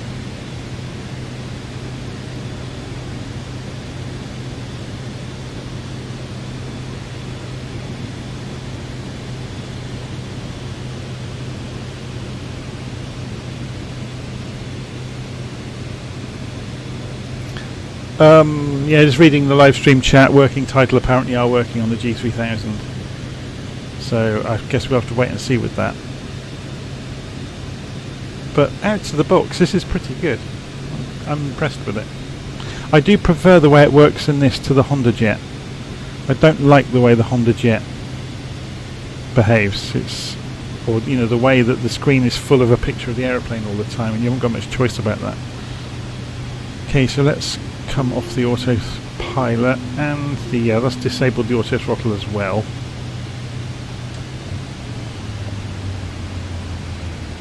So we'll overfly.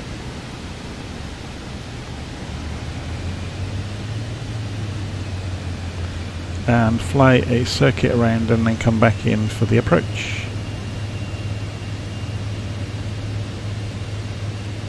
So we are flying about 73 degrees, so we want about 250 for the reciprocal when we turn. So let's overfly the airfield, do this kind of like military styley.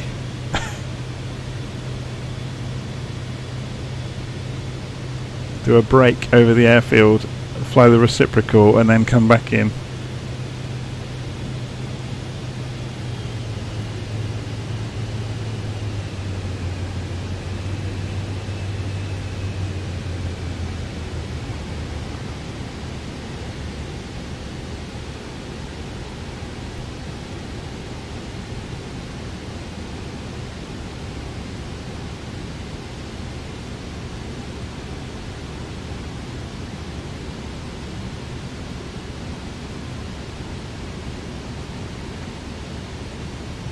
So this is Thruxton.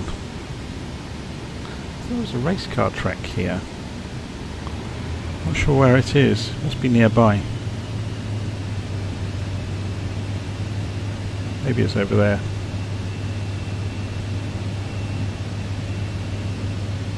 Oh no, it's right on the edge of the airfield probably. I bet that's what's used as the race track. Of course it is.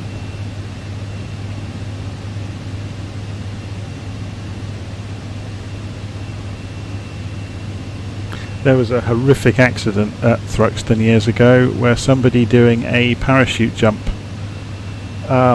went through the blades of a helicopter.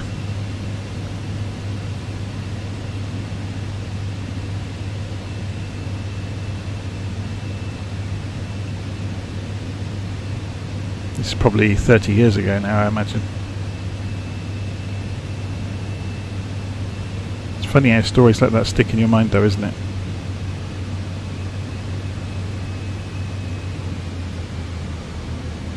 So that's Boscombe Down, we can see over there. They've got ILS, which we're not using. So gear down, flaps to 50%.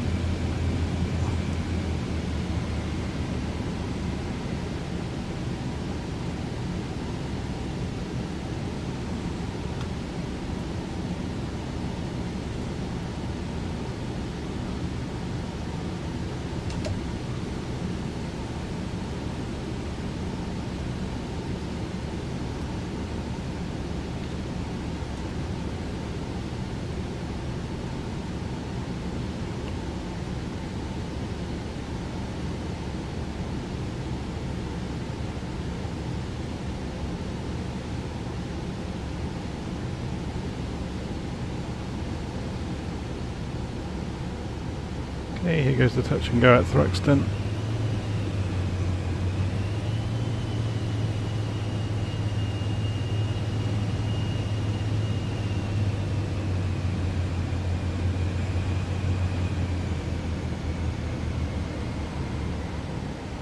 Oh, there comes a van onto the runway just in time. Sell us an ice cream maybe.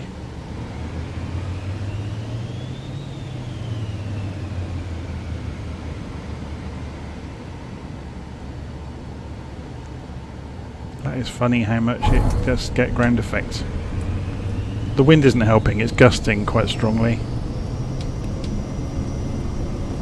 I'm having to use a bootload of right rudder as well to stay on the centre line.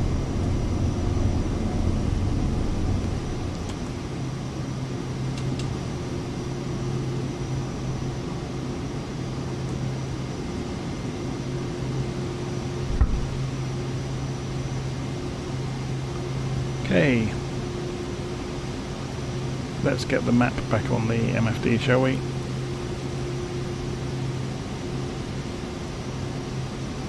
Over to the next airfield, So autopilot back on. Flight level change to get back to 2,500 feet. And we will set the auto throttle.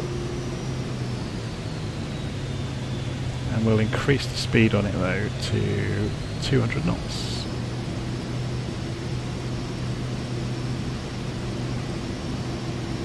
This is cheating. I'm not used to having small aircraft having an auto throttle. I mean, it's fine in a Boeing or something, but just catching up on the live stream chat.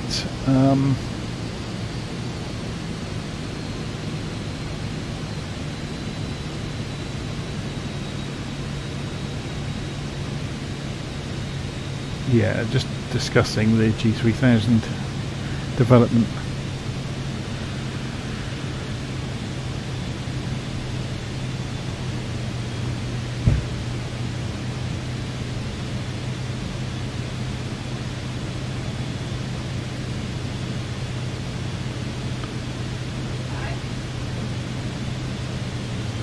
Okay, now we're on our way to Blackbushe.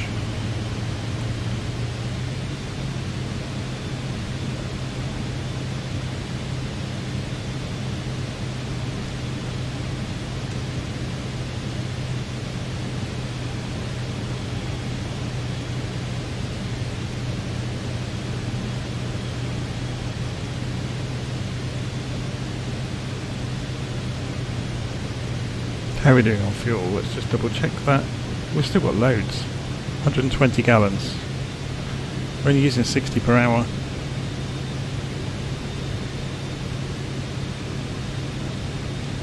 So when we get to Booker, we'll have a few minutes break and refuel the aeroplane and then head north.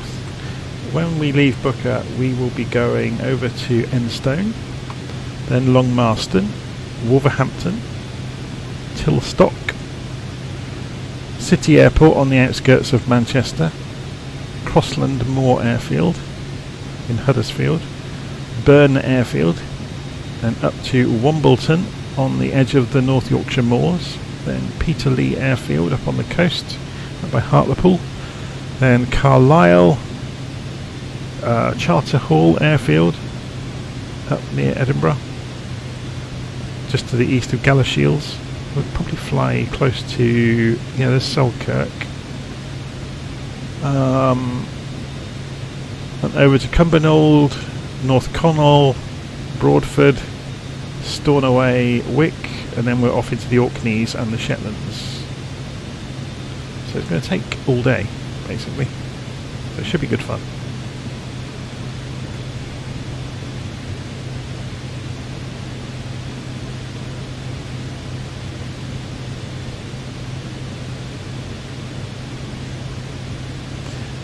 Yeah, just reading the conversations about VNAV, I've got mixed feelings about VNAV, especially in smaller aeroplanes. Because if you're going to have the plane do everything for you, what's the point of you even being there? It's like the people that fly the Boeings and the Airbuses and stuff, and they fly auto land regardless of the weather, or they fly approach mode regardless of the weather. The real pilots don't. They will quite deliberately, if they can, fly manually. On approach, on departure, they won't go for autopilot for quite some time because they'll lose their skills, and they value the practice, the operating the aircraft, flying the aircraft. If you're just going to sit there and press buttons, you might as well be flying on the simulator at home.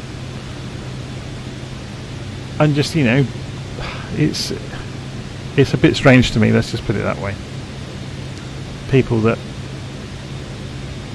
have this amazing simulator that simulates flight of an aircraft, and yet they will program it to the nth degree to do everything for them.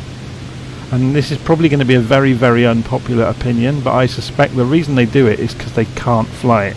They can't do it. But they can program it. But the fun for me is in the actual flying. And I guess there's an accessibility thing there as well, that if you can't do it for whatever reason, maybe you've got poor eyesight, poor reactions, poor physical coordination, then it still allows you to access the experience in the same way. But for me personally, the fun is in the actual flying of the aircraft, and I say while I'm sat on autopilot. But as you will have seen, I'm coming off autopilot when we get near any of the airfields to actually take care of the landing and departing.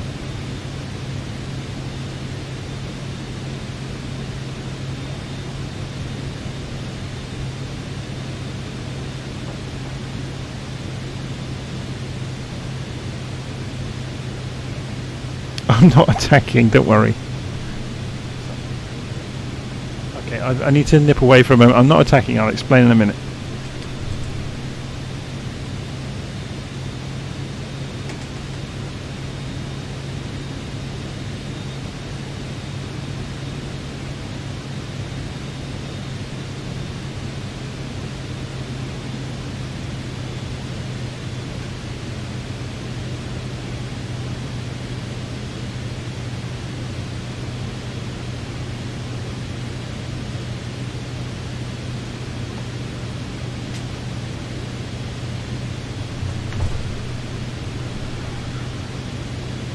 Okay, I'm back. Yeah, so it is not a beatdown. There is value in operating, like as you say, all of the operations of an aircraft. But there are people out there who have learned how to press all the buttons and can't. And as soon as that doesn't work, for whatever reason, they put the aeroplane into the ground because they can't actually fly the plane.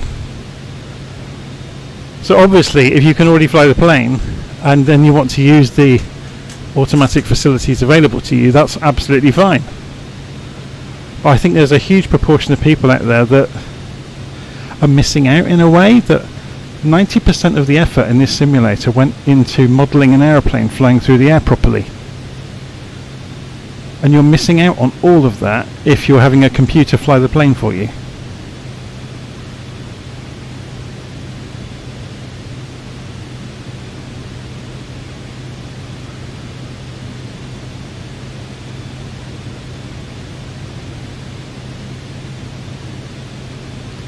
I didn't jump over anybody for wanting to try VNAV. I was expressing my own personal opinion that I don't like VNAV myself, because for me it's a step too far. It's kind of like, well, what are you left to do in the cockpit? It's fantastic from a safety point of view and from a commercial point of view. Like with the jet aircraft, you can understand why they have all these toys, because then the aeroplane can operate in a predictable, safe, tested manner in all kinds of situations. You're kind of removing the human from the loop, which is, from a commercial perspective, is the thing to do. This weather's getting atrocious, isn't it, by the way? We may have some real problems coming into Blackbushe unless this weather clears up.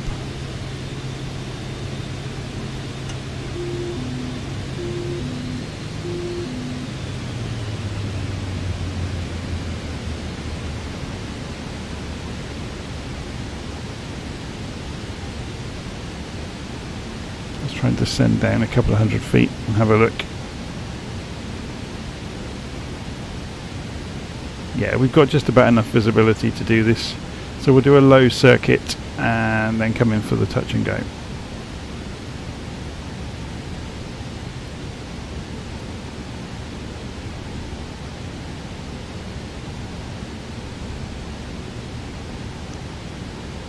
I think we just came through a bank of bad weather there. If we do a kind of a tight approach, we'll be fine. Look at the size of the car park here. It's ridiculous. And what are all these markers? Oh my word.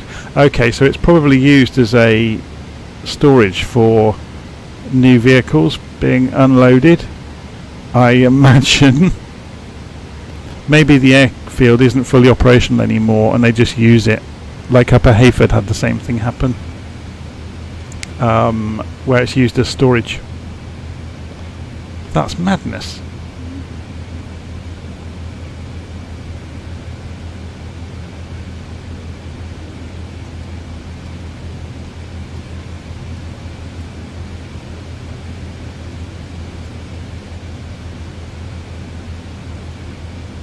So we'll stay low.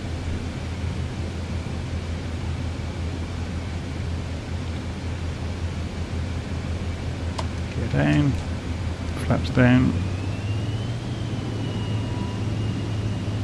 Looks like we're following somebody else in.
Well, that crosswind is pretty vicious.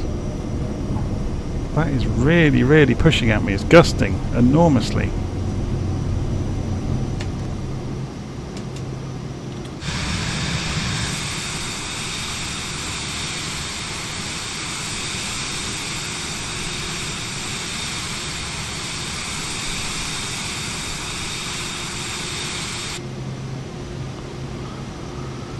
Okay. What is that?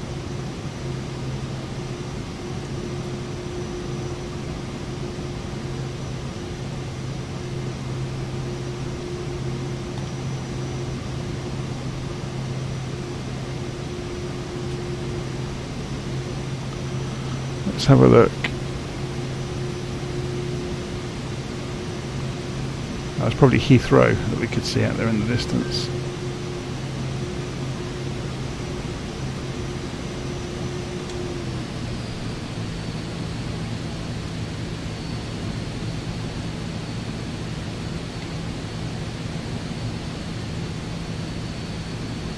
Let's go and climb up into these clouds and have a look around, shall we?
Okay, so if we go for altitude hold at 6,200, turn the autopilot on just to cruise along until we get to our destination, turn the auto throttle on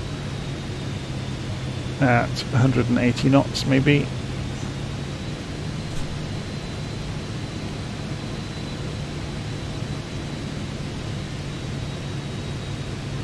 Whoa, look at that, the ice formed the moment we touched the cloud. Let's leave it there for a moment, see how long it takes to thaw off. It's almost gone. That was pretty instant, wasn't it? Okay, let's have a look.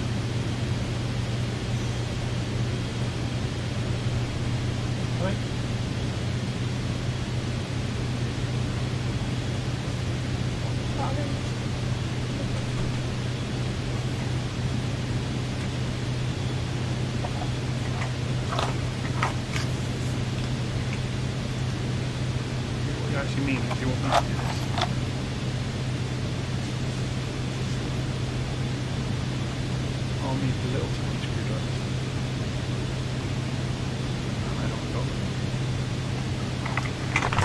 I don't know where they are. So we're just setting up Christmas decorations. I've got a screwdriver.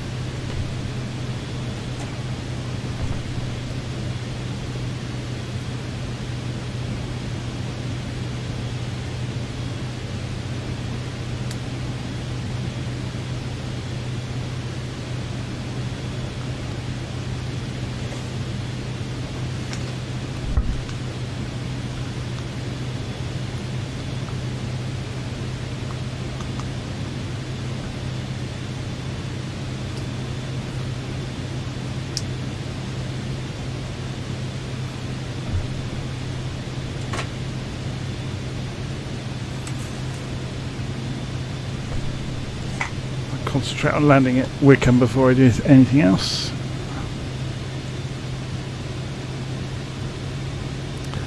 And this might be more fun than we think.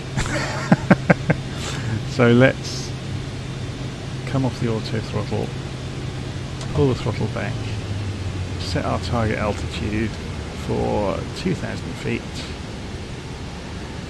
I think the altitude around here is about 300 feet, so flight level change.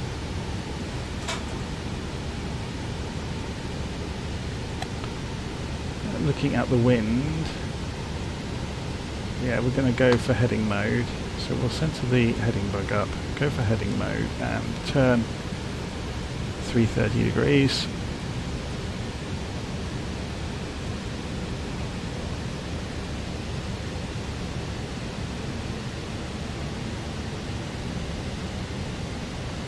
Going to go and turn on the anti-ice.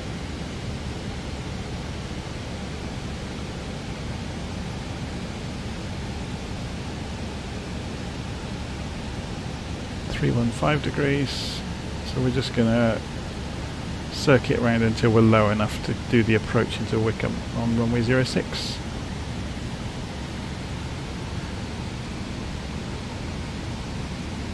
30 knot wind at this altitude. What is going on the ground?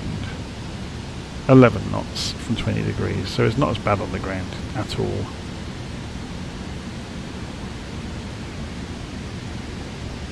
It's coming down to 4,000.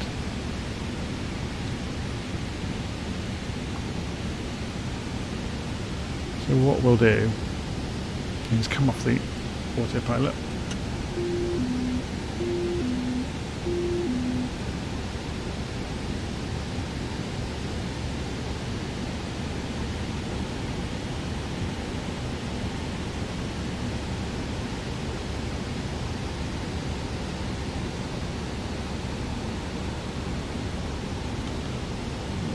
Zoom the map in so you can see where we are in relation to the airfield.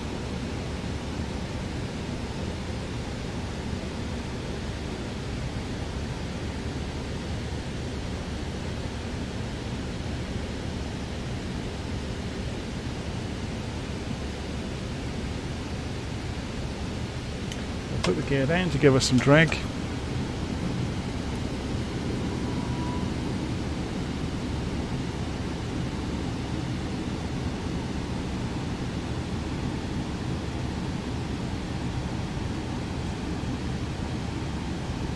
Turn in towards 60 degrees.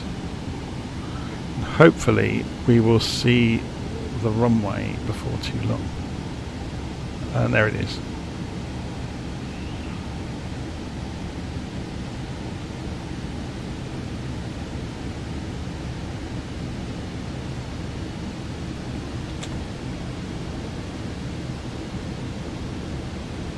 We're a bit fast.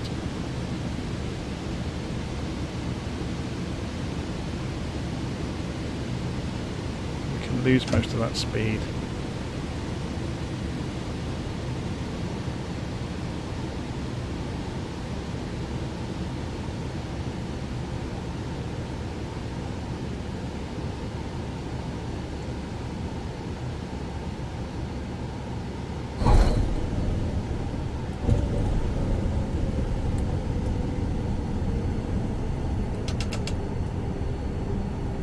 Okay, so we'll roll along. The exit is right at the end of the runway. And we'll go and stop here for a few minutes and go refuel. And I'll go and refuel with something to eat.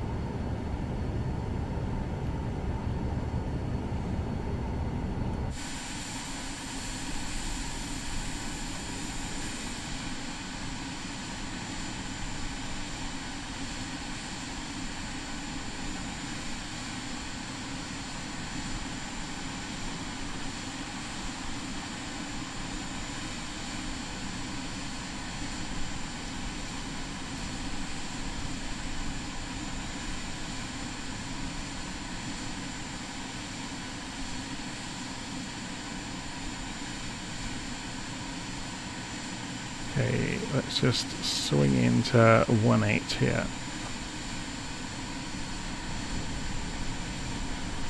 Parking brake on. And stop the engine. That's interesting, look, the stop start doesn't do it. I presume this one will. Yeah, so it's a combination of both. Interesting, the covers have come back on. Completely automatically. I've never noticed that before. So we'll turn the systems off until we get back in.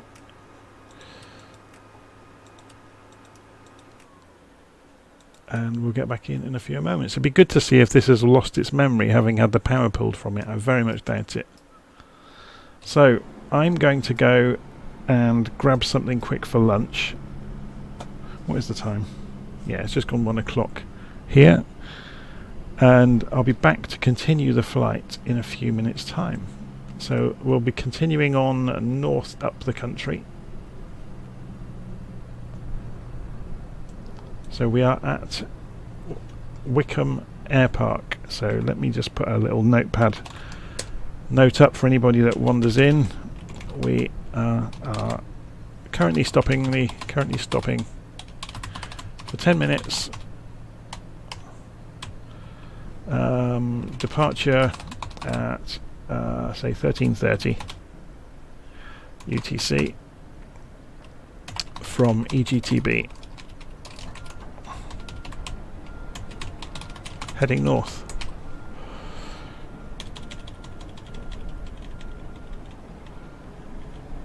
There we go. That's 15 minutes, isn't it? I'll leave that in the middle of the screen. Or up here then. There we go. Live on West Europe. Multiplayer servers in MSFS.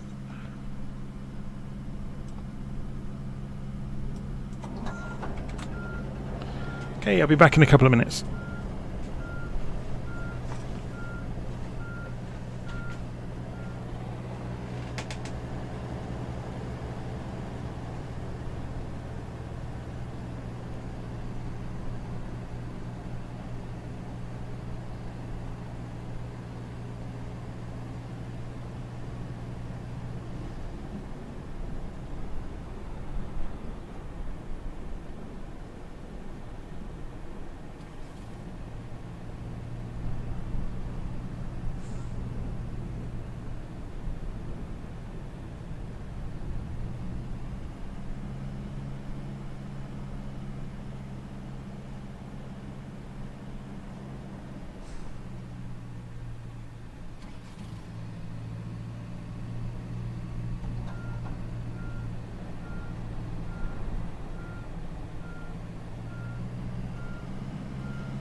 I'm just making a coffee, back in a moment.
Okay, I'm back.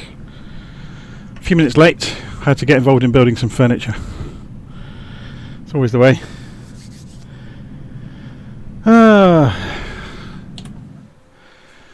Okay, let's go and fuel the aeroplane back up.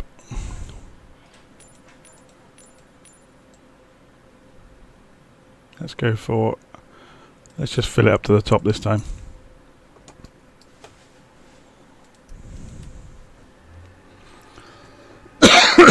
Excuse me. So does that remove the covers? No, it doesn't. So VAMs when we reset the aircraft, put the storage cover back on this. Interesting, isn't it?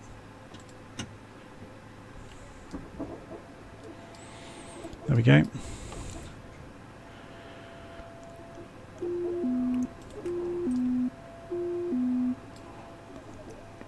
So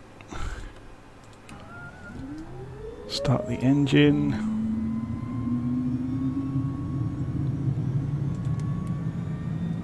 Flight plan. So will it reset the flight plan if we were to put Booker into the beginning of the flight plan?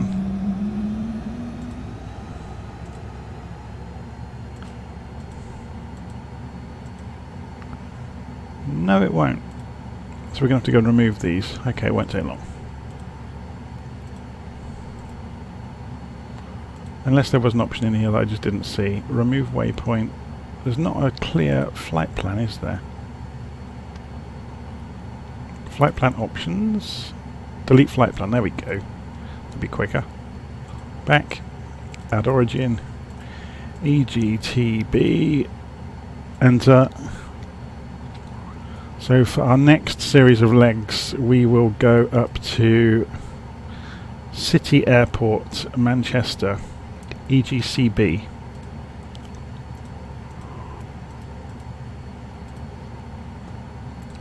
En route waypoints will be Enstone, EGTN, EGTN,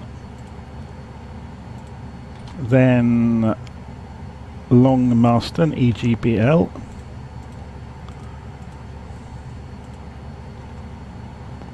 Wolverhampton, EGBO,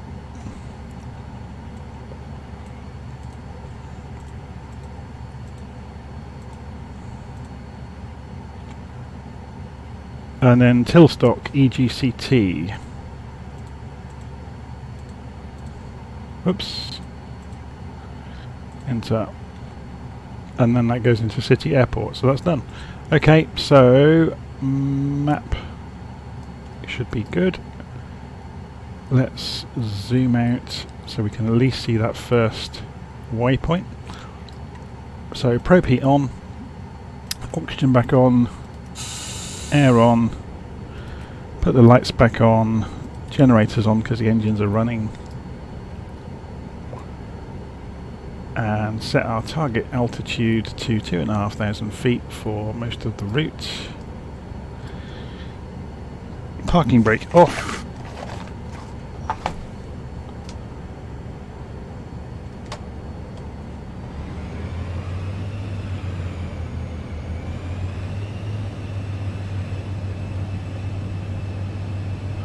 Give ourselves some room to turn.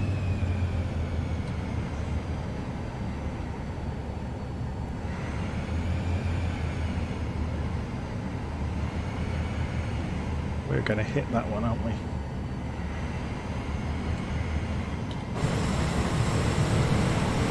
Doesn't have the best turning circle in the world.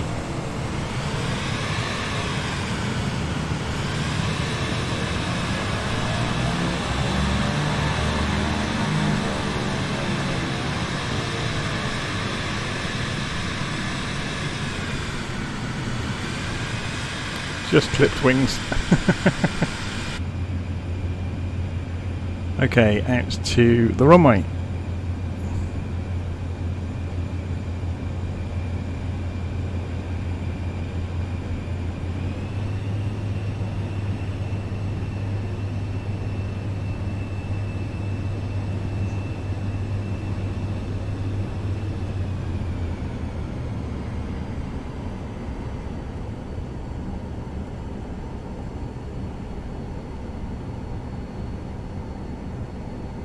The weather is making the sim stutter really badly.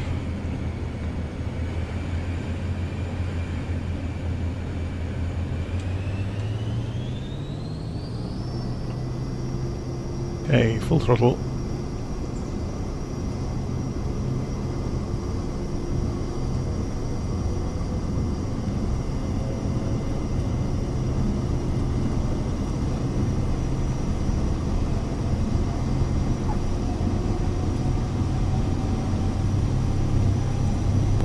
Is going on?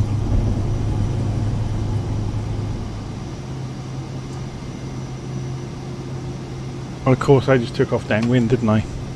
Idiot. But there's something badly wrong with the sim though. Since it's been sat there, look at the frame rate, it's just gone through the floor. Now is that just the weather that's causing it? I mean look, we're down to about 10 frames a second. There's something broken.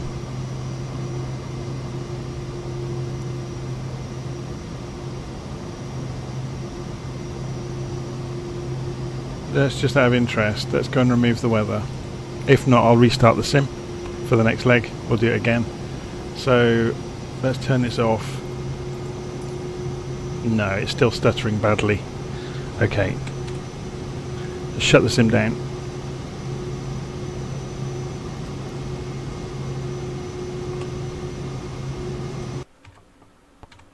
And just check Task Manager, make sure it's actually gone.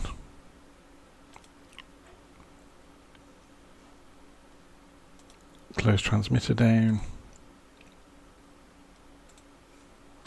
And reload the sim.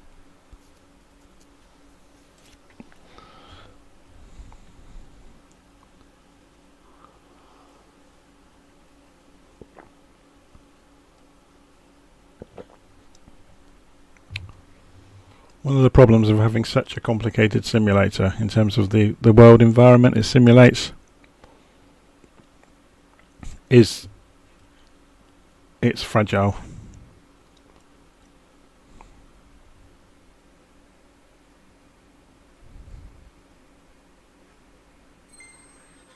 Yeah, Mickey Aussie is saying that the frame drop, I've seen it as well. After a startup, you get silky smooth performance from the simulator. After a few hours, it starts to fail.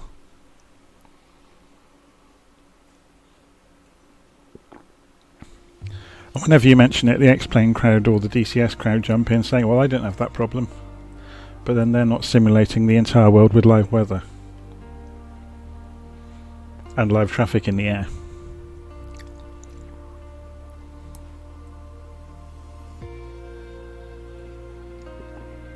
And thousands of multiplayer aircraft. Or tens of thousands, as the case may be.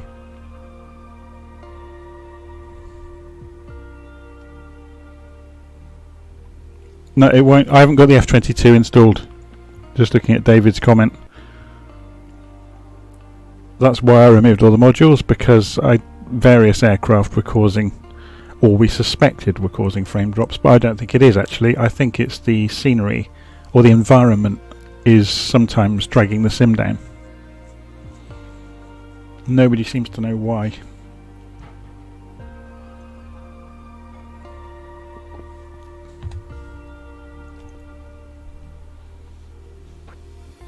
It's a mystery.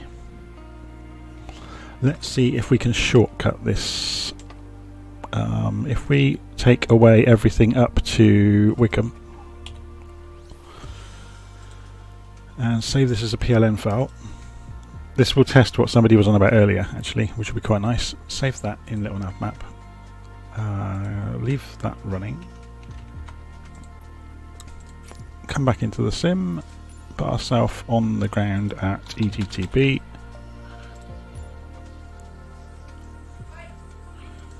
Put myself on the tarmac down here.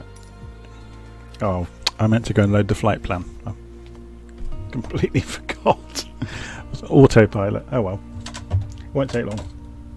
Just get all my controls back to starting positions.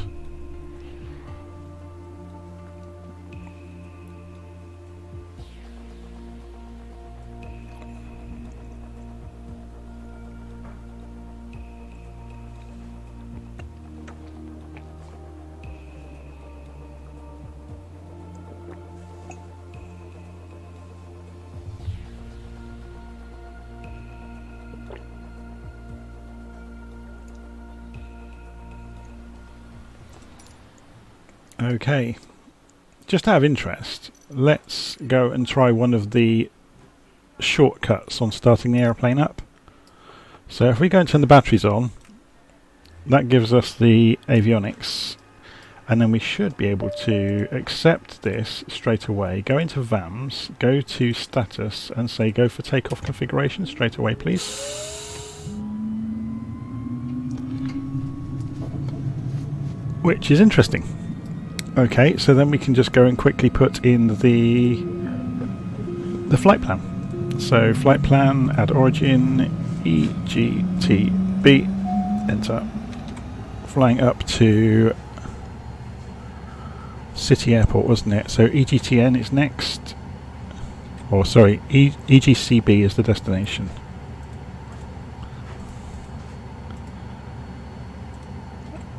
And then Enstone, EGTN. And then EGBL,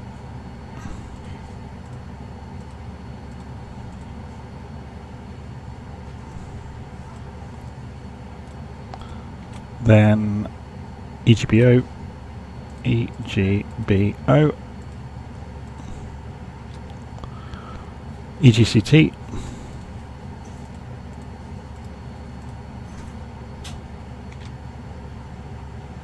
and that's it. So that's the next phase of our flight. If we go back out of here and have a look, we've got that marked on the map. We will come off the parking brake, we'll go and put the lights on. Oh, they've already done it. We'll go and put the air on as well.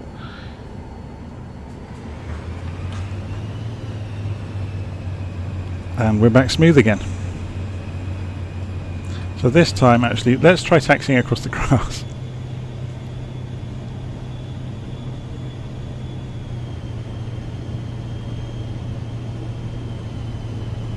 Okay, there goes the F-22, which I'm going to see obviously as an A320, because this sim is so good at doing substitutions.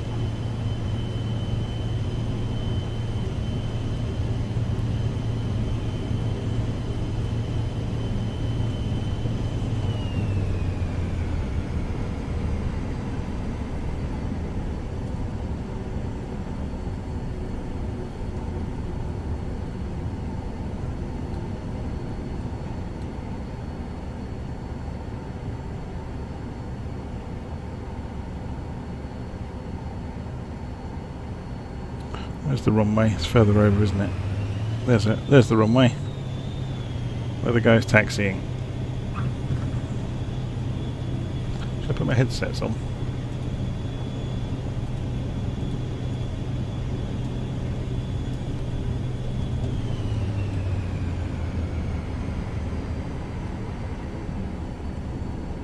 I'm hoping you guys are on the runway. Yeah, this guy is with the other Vision Jet.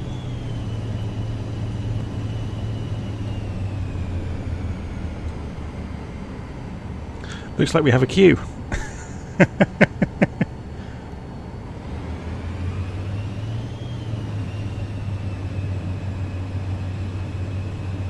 So, flaps to take off.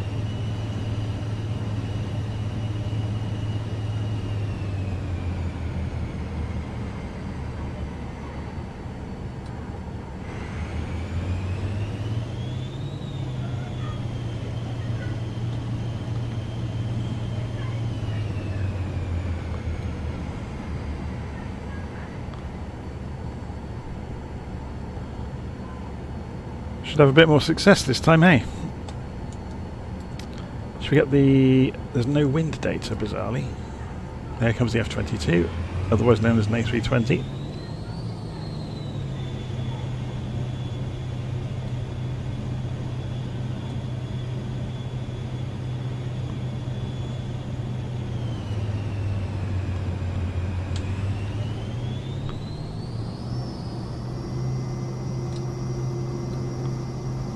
I was going to go, but the F-22 has gone.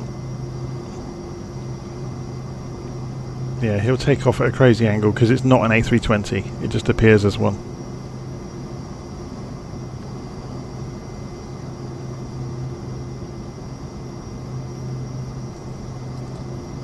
Okay.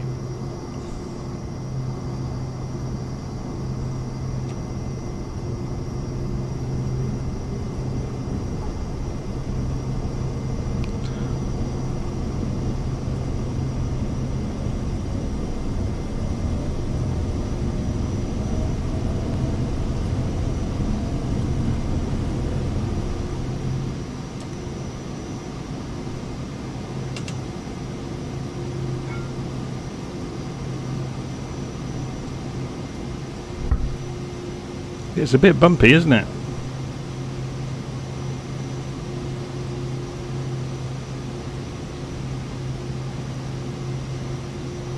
And the frame rate drop has happened again. I think it must just be the weather that's causing it. Or this time it's causing it.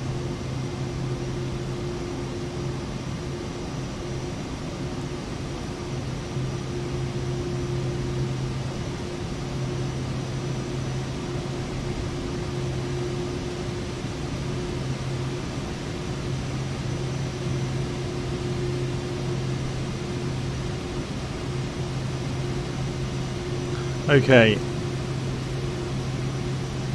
so we are going to go for nav mode on the autopilot. We'll center the heading up in the direction we're going as well. We'll go for flight level change up to... Let's go for 5,000 feet.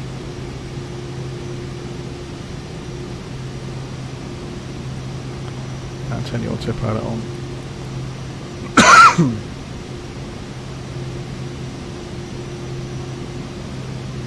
It's working, so thrust can come back, gears up, flaps are up, and we'll just be horrified by the weather.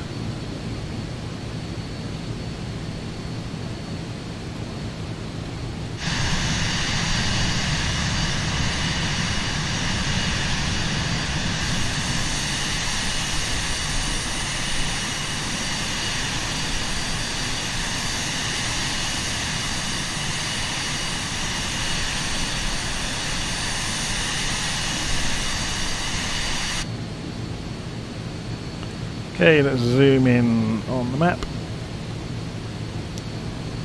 So about 20 miles to the next waypoint, and we have some traffic now, obviously because there are several aircraft in the air around us.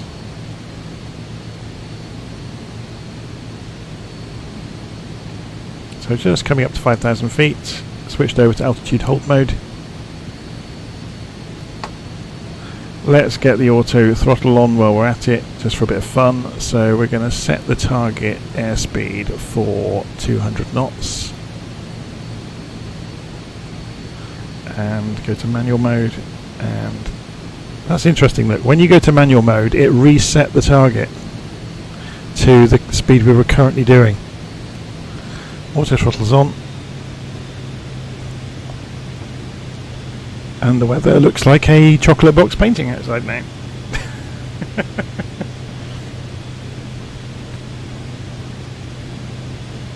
So Richard says midnight in Brisbane. I'm guessing you mean Brisbane, which would make sense with you saying what the time is there. Yeah, I'll see you soon.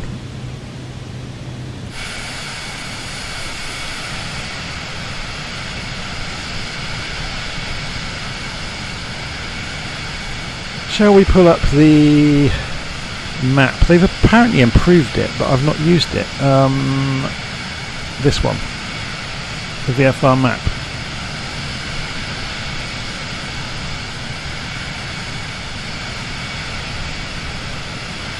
It is better, isn't it? It's not great, but it is better.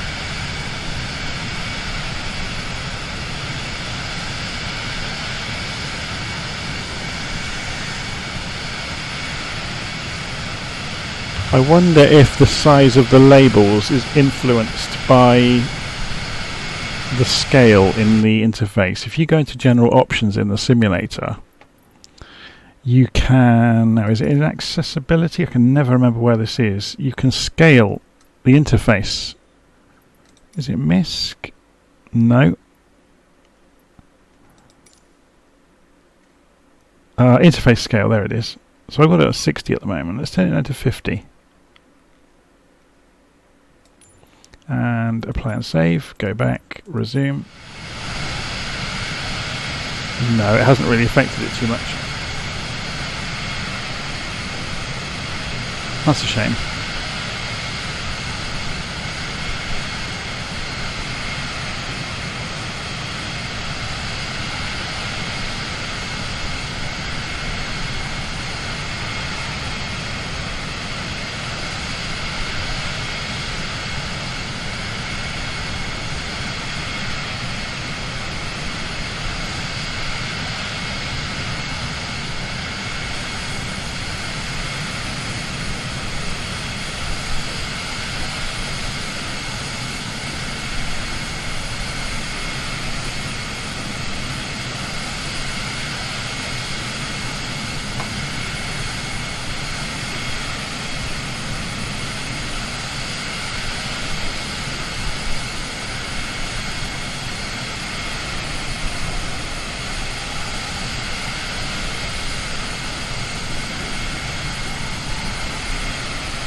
Okay, so having had all of our fun, oh look, Bert has just taken off behind us. We're on our way now. Notley's going to get there first into Enstone. One of the Formula 1 teams is based near Enstone, isn't it? Is it McLaren? No, they're down by Brackley, aren't they? I think. Oh, I can't remember. Or was it Williams that are at Enstone?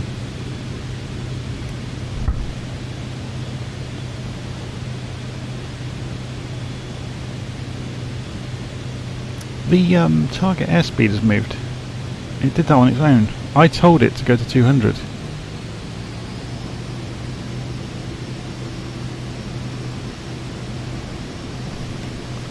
That's interesting.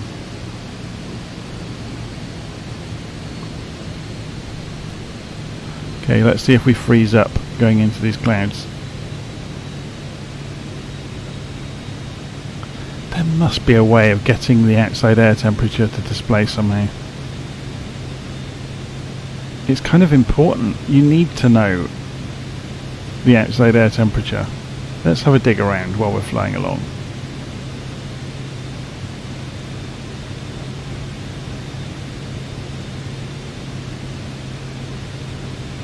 Sensor traffic, next rad.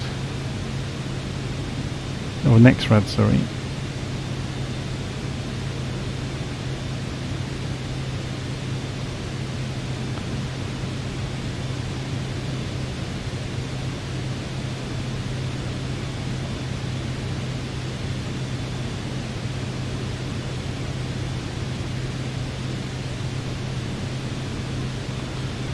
This is related to if you show the map. PFD.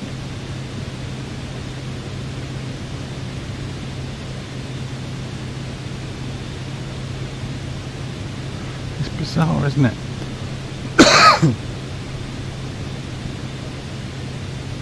Unless it's this sensors that isn't there, maybe it will be improved. It would make sense that it's in sensors, wouldn't it?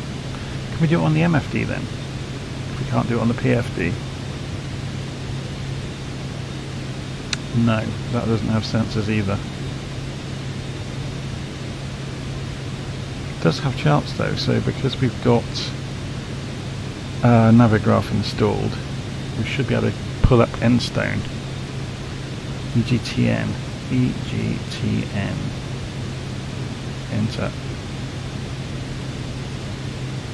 Of course, because it's a small airfield, there aren't any Navigraph charts for it, so that was useful. Okay, we're about 4 miles out. Looking at the wind, at the ground is 10 knots, 030 degrees, so we're looking runway 8. So let's come off the... We are starting to freeze, so we'll come and turn on the anti-ice. So there's the runway.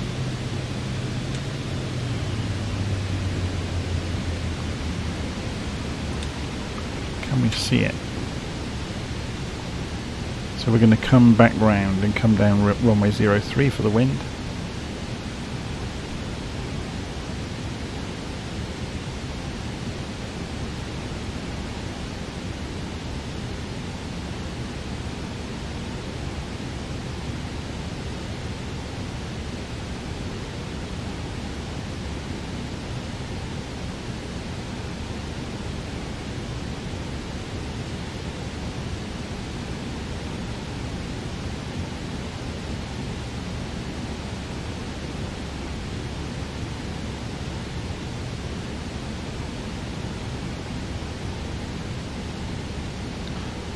Okay,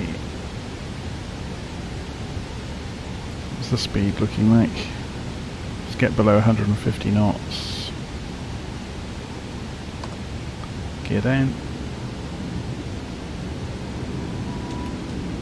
Flaps to 50%.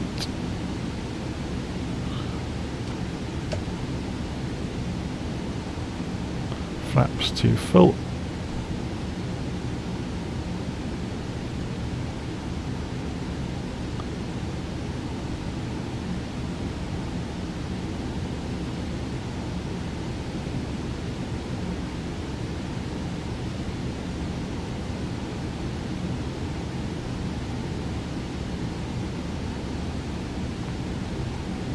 Aircraft systems and then ice protection. So if we go and look in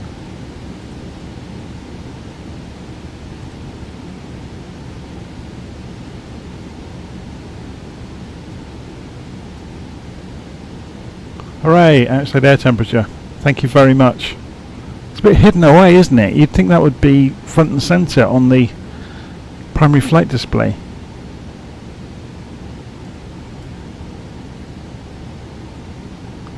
Bit of an odd decision there. Okay, this is the strangest runway in the world ever. So they've painted a small runway on the middle of an enormous older runway.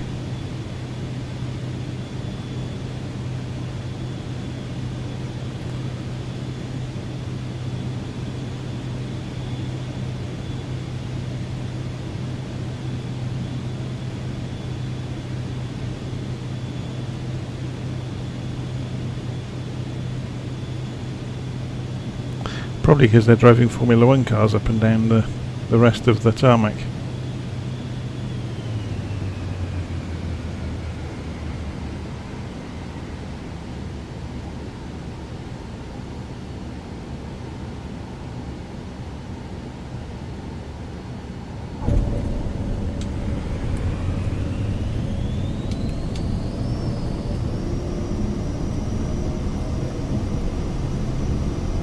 Wind is gusting really badly again.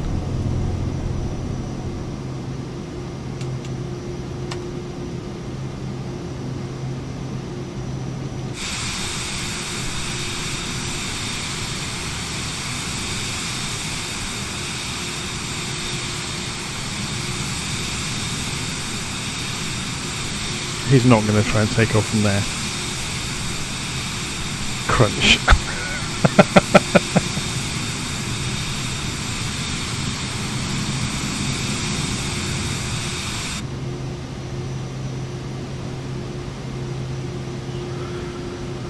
Okay, let's go and put this back on map.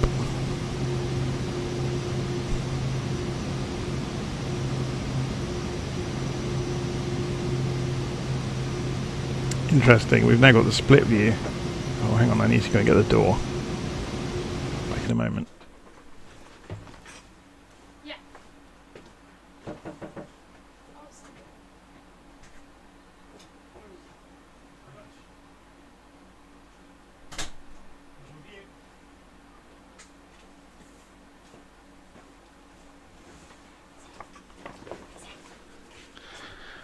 Back again. This is a typical kind of day around here.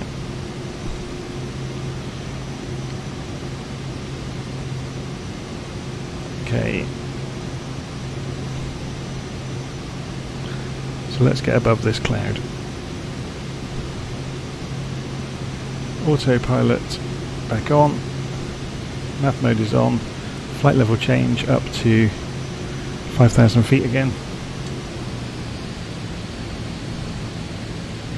Let's go and turn the auto speed on. Auto throttle, I should say, for 200 knots.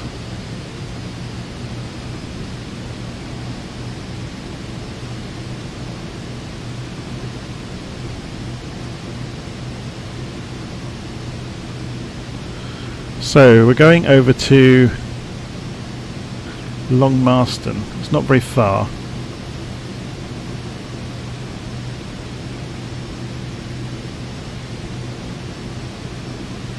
In fact, we'll go for altitude hold at the altitude we're at, because it'll be enough.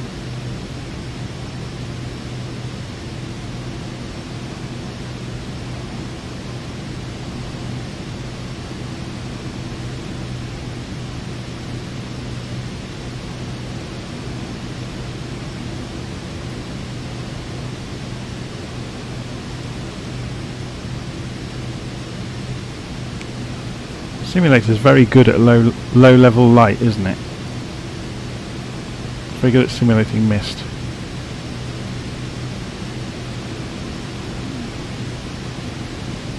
So we'll go for heading mode as well. So let's go back to heading. Center the bug up. We're going to continue over at, let's work it out on the map. We want to be somewhere over here.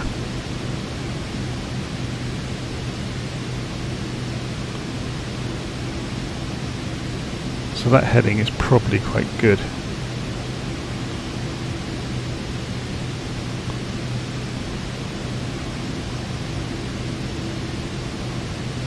Let's bring the altitude back down though to 2,500 feet.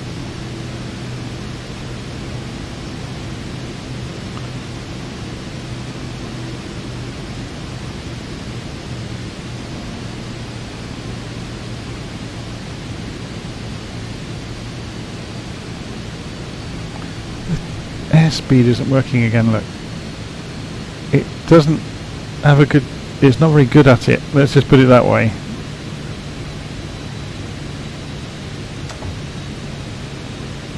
Yeah, let's not bother with that auto throttle at the moment.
We should get visuals fairly soon on the airfield if the cloud behaves.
There it is.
Just go over the top of these guys. Do my touch and go.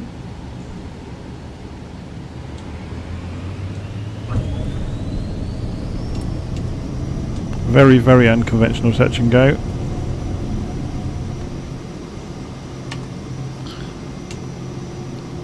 Should we circle the airfield, see them taking off?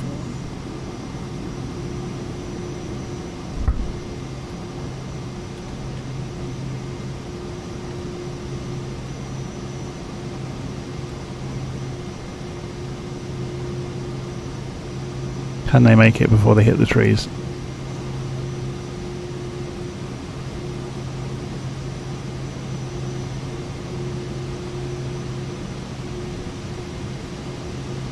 He's going into the ground.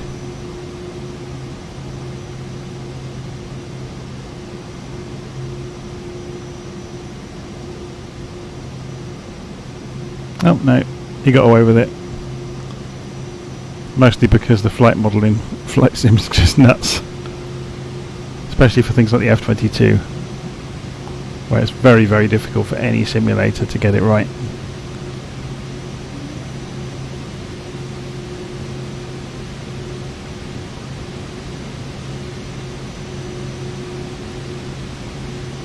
Okay, let's get autopilot on. Flight level change to get to 2,500 feet and pull the throttle back to 80%.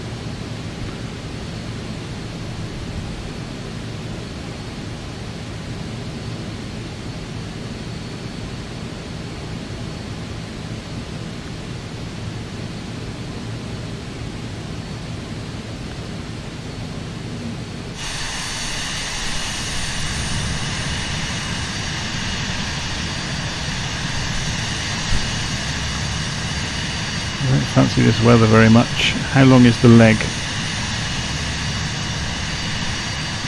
Of course it's gone back to heading mode, hasn't it? I'm not looking what I'm doing at the moment. Let's go back to nav mode, get it back onto the GPS track at least. So we're going to Wolverhampton next. Echo Golf Bravo Oscar. It's only 30 miles away.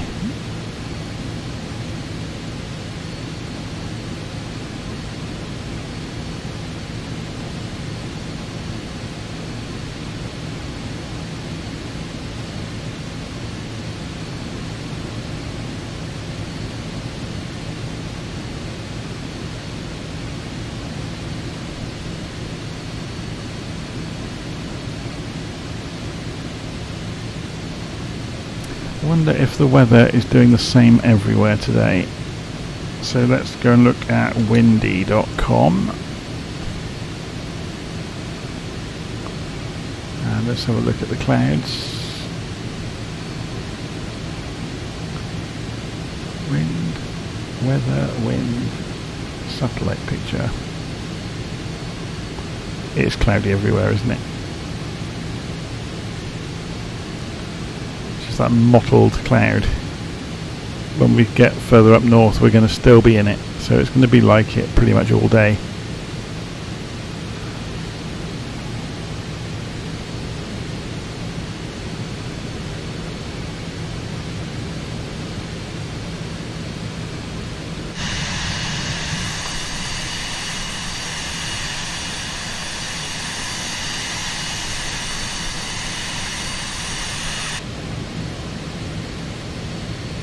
Okay, we're about 20 miles out from Wolverhampton, so Birmingham is just off of our right wing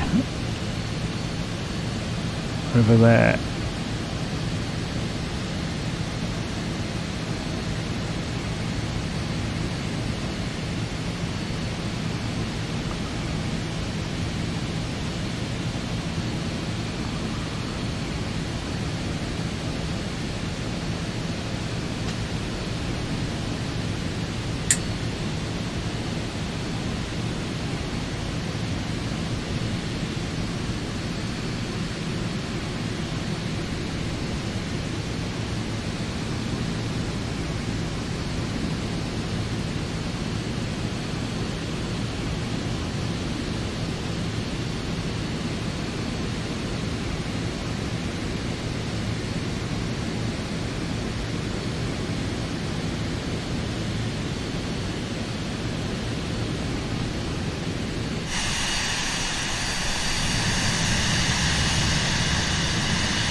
Yeah, so the built-up area of Birmingham is right in the middle there, underneath that heavy cloud, so I'm not going to bother going and circling it to go and have a look. We've probably not got far to go until the airfield, about 12 miles thereabouts. Let's have a look at the wind on the ground at Wolverhampton then. So we've got 050 degrees, 9 knots, so it's coming in from the northeast. So it's probably runway 04 would work. So let's do the same trick as we did last time, where we'll centre the heading bug up on our direction, and we'll turn off axis, sort of 20 degrees ish, to give us a turn in towards the airfield when we get there. So you can see that reflected on the map here. We're just giving ourselves room to turn in on runway 04 when we get there. So if we draw a diagram here, which we can do with little nav map, we're flying out that way, and then we'll want to do something like that.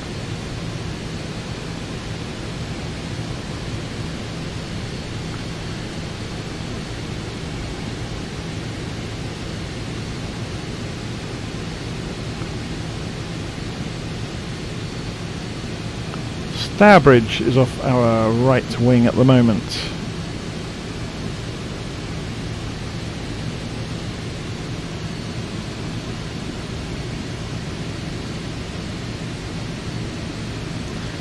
So David Bentz has said he wants the Vision Jet and the Honda Jet. They both look awesome. They are both very, very good. I think I actually prefer this Vision Jet to the Honda Jet. The Honda Jet is more complete. Everything works in it, or most things work in it.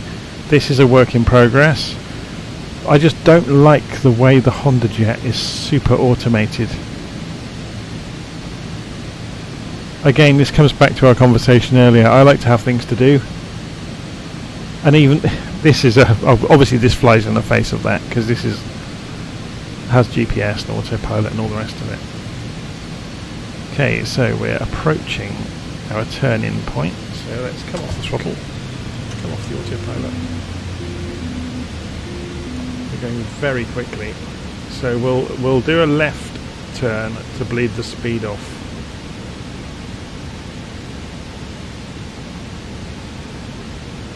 Actually, what we could do is fly over the runway, do the circuit like military style, as we did earlier with a different airport. We've got no ATC today, so we're not flying proper patterns.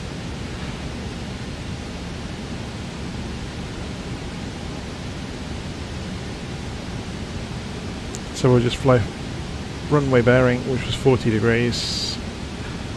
So then we'll turn back to 220 degrees for the reciprocal.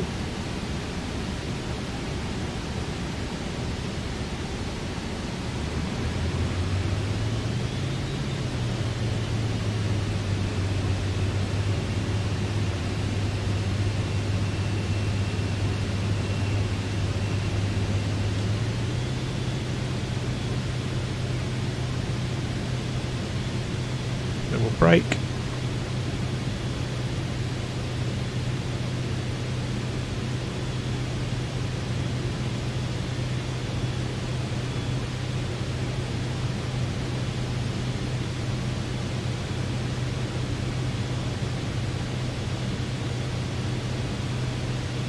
There's 220 for the reciprocal. Then look outside. You'll see we are flying the opposite direction on the runway, then we'll turn back in. And we'll be good. So let's scoot ourselves forward in the chair, so we get an early look at the runway.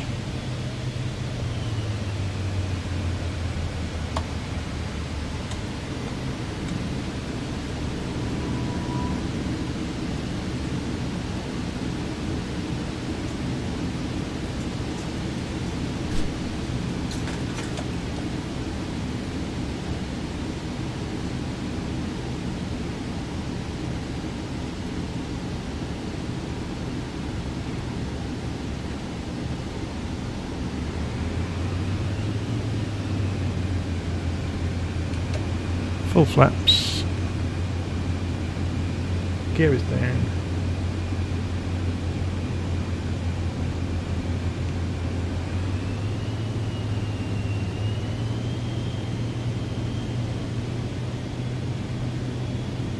that gusty wind is playing havoc with the wings when you're near the approach speed minimums, because if the wind gusts with the aircraft, you drop like a stone, and the nose becomes incredibly heavy.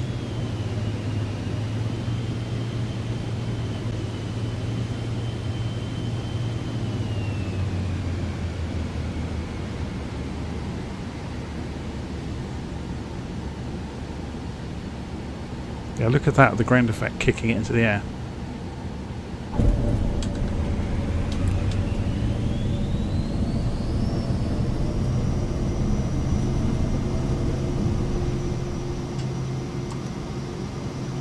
Gear up.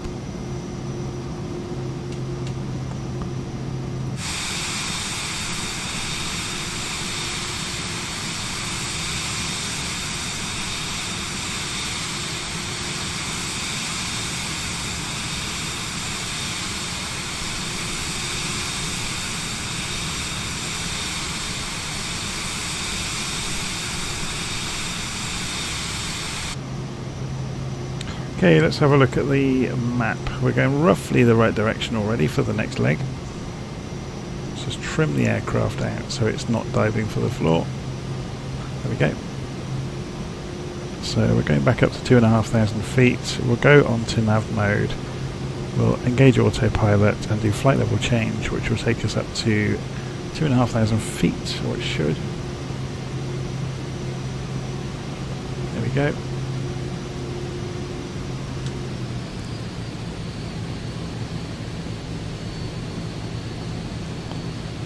Flaps are up, gear is up, and we're on our way again. So yes, just reading David Bent's comment about I think the Vision Jet and the Honda Jet are both the same developer, yes. You can certainly see the similarities in the quality. I think the Vision Jet is like all the lessons learned on the Honda Jet have been folded into it though. So it has some advantages, I guess. So there we go, 2,500 feet. The weather seems to be clearing a little. Or at least the cloud base is raising.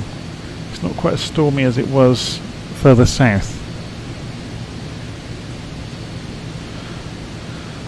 So we're back on our way. We've got 30 miles over to Tilstock.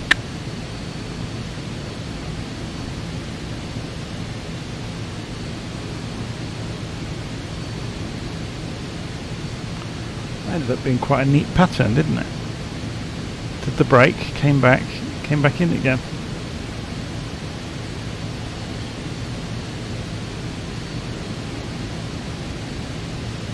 So Tilstock, then City Airport, then Crossland, Burn, Wombleton, Peterlee, Carlisle,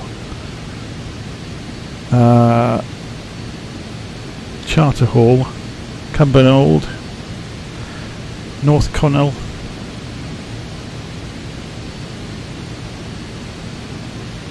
see how we go.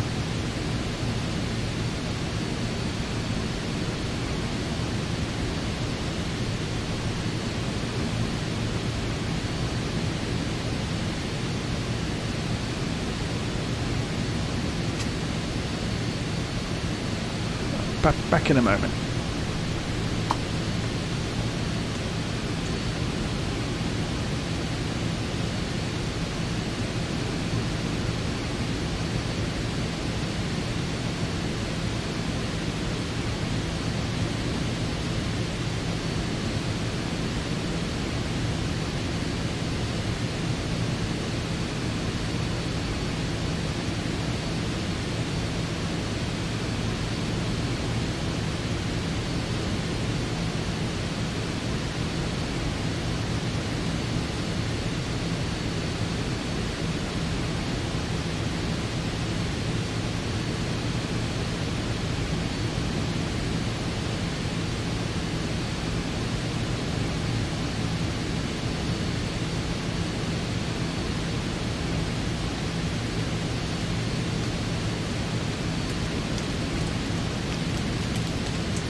Right, I'm back.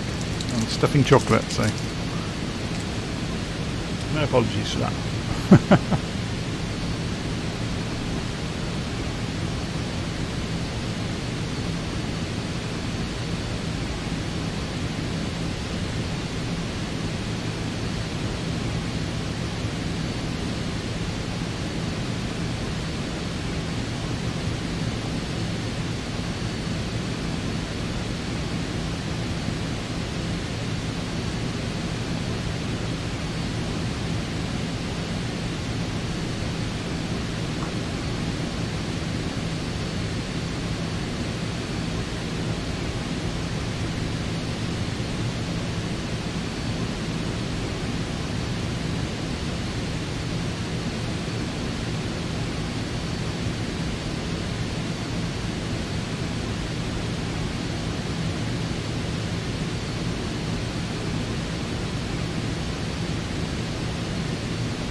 Just been reading online. Apparently there's an update for the MD82, the Mad Dog, made by oh crikey, I've forgotten the developer's name. But anyway, there's a high-res cockpit upgrade for it available in flightsim.to. I might go have a look at that. I haven't flown the MD82 for ages. It's very, very good.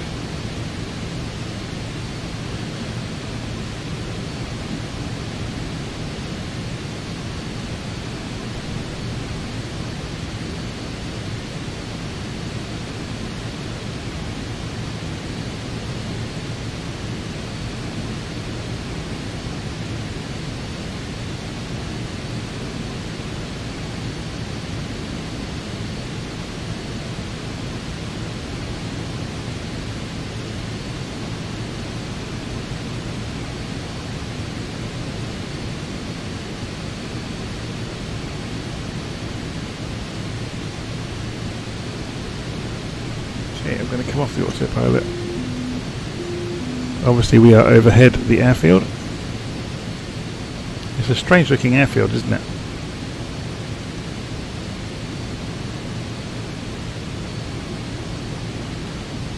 So which way makes sense for a... oh crikey, look at the wind. And 8 knots on the ground though, so it's just a crosswind, no matter which direction we go.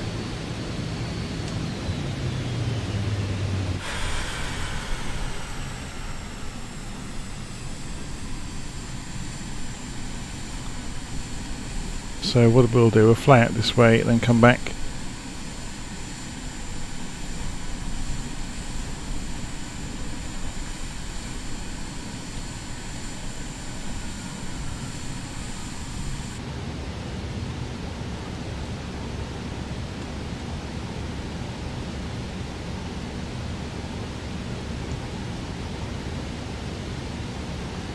So we'll do a left circuit in, yeah?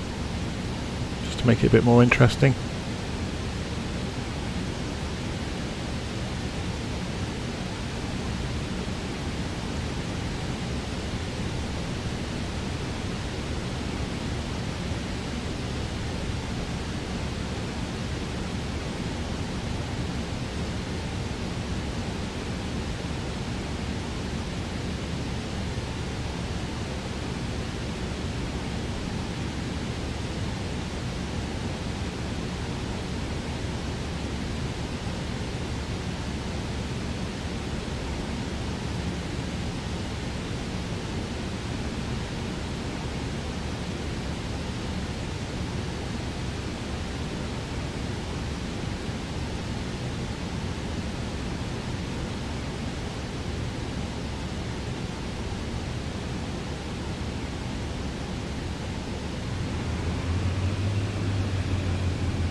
Okay, gear down. Flaps coming down.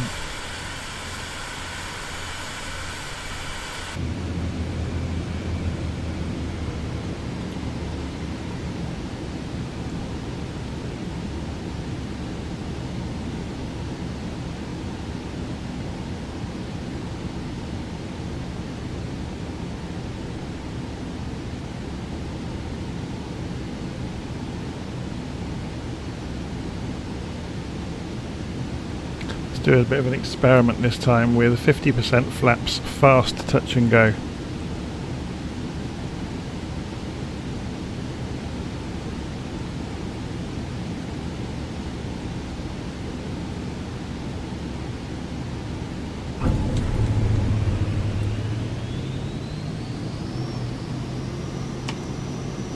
Get back up.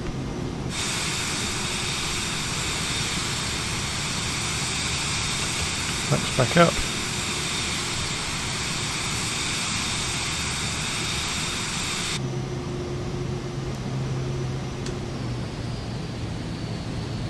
Next leg, 17 degrees, 34 miles, over to City Airport.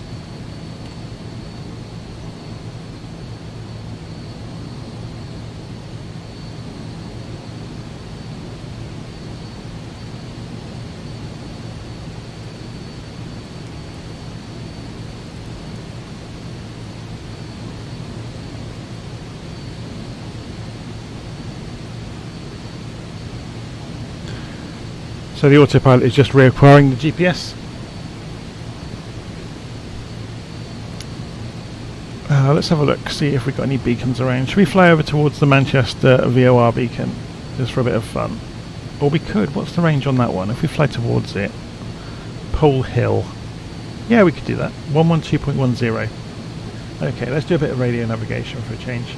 So we'll go to heading mode just while we're making our mind up of what we're doing.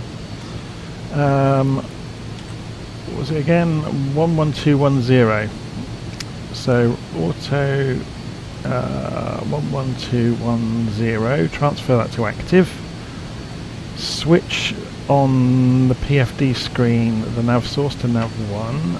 Control Shift and home will turn the course. So if we want to fly direct to Pole Hill, we want about 20 something degrees, which we can do with nav mode. Nav mode will fly the radio beacon radial.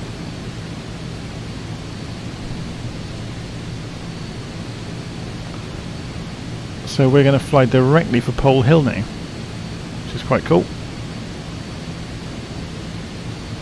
Obviously when we get close to the city airport we will, because that's going to take us, if you imagine, straight there.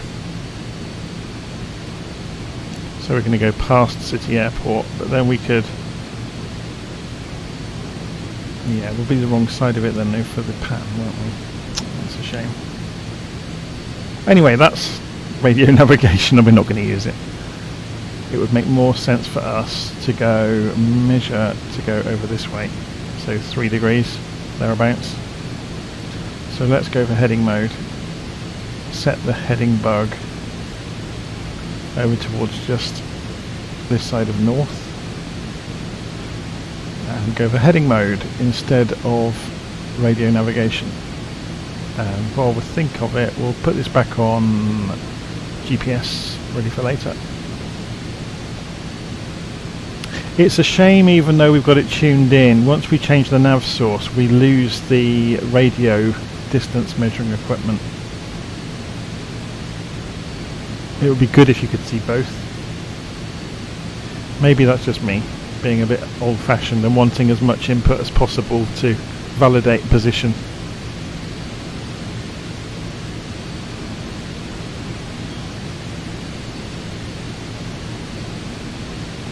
So we're coming up to 250 knots, so let's pull the throttle back a bit.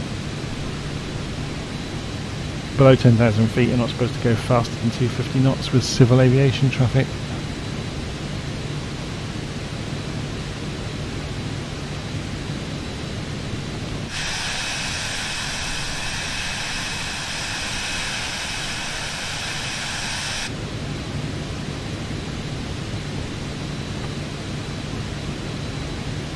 So we're heading off for a turn-in vector for approach into City Airport,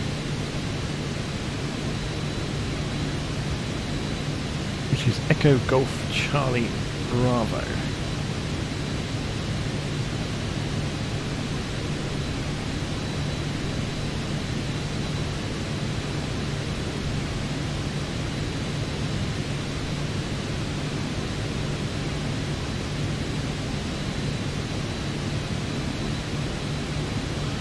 So we've gone about a third of the way so far.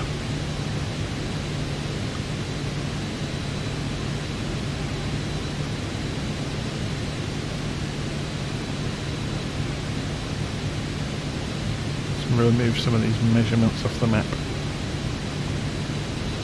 It's quite cool in Little Nav Map that you can draw all over the map.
Let's move the heading a few degrees further in, 10 degrees.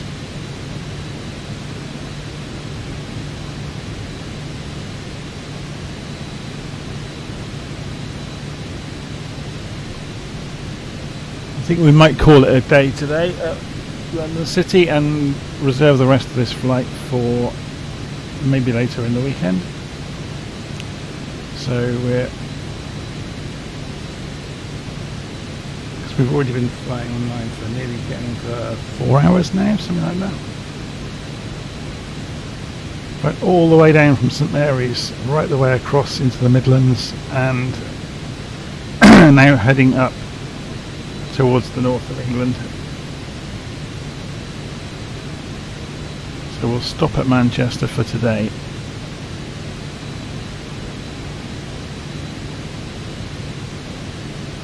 And I'll go and have a look at the A310 and the MD82 and see what's been done to them. I've not flown the A310 for a couple of days, or a couple of weeks. So it'll be interesting to see what's been fixed in it recently.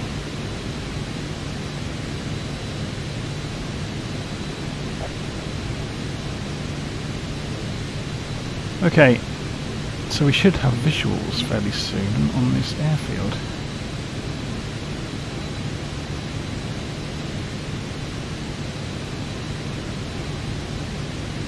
Runway 08 at City Airport.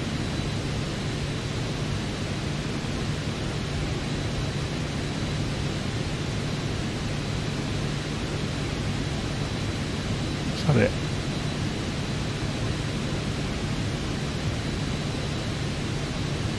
That looks too close.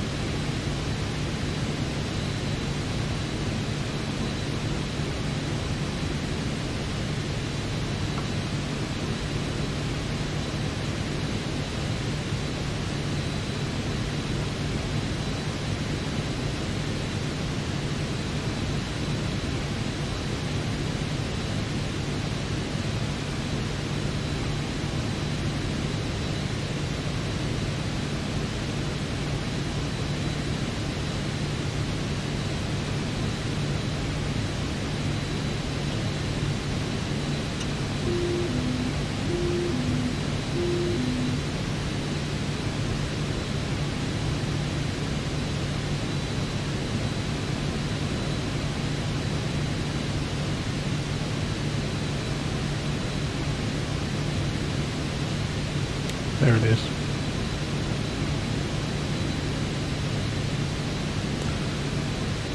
So I'm going to fly around the airfield, have a look at it before we actually come in. So that's the centre of Manchester, obviously.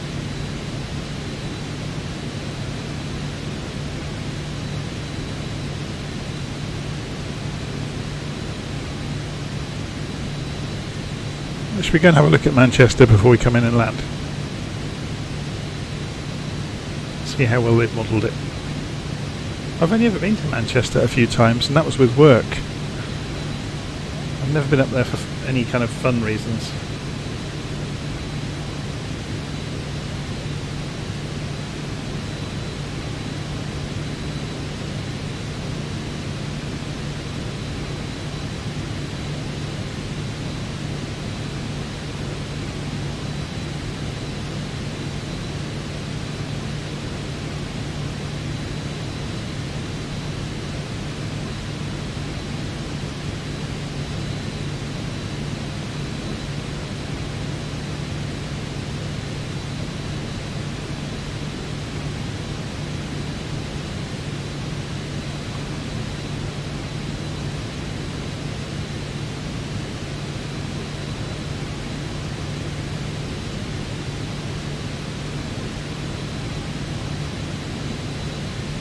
According to this, there was supposed to be a paved runway, but I can't see one. Oh, there it is. I guess. Anyway.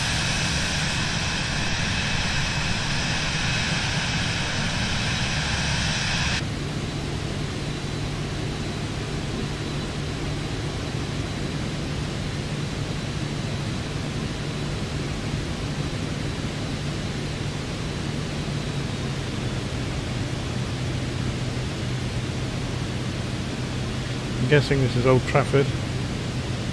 Probably going to get that wrong, and I'll have football fans having a fit with me that I've got the football ground wrong. Yeah, it's Manchester United.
Okay, there's the airfield again. Coming back up to, I want to find out where I should be landing there, really.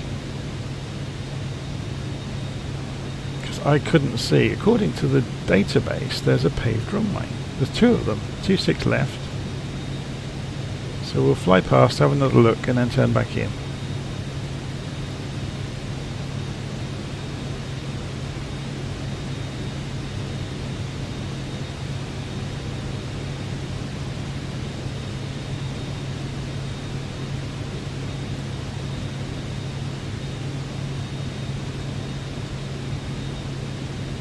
Here's the airfield. That doesn't look very paved to me. That looks like grass. We'll try it. We'll come back in and we'll try it. That one looks kind of paved. Maybe they were paved once upon a time. Maybe it's an anomaly in the scenery.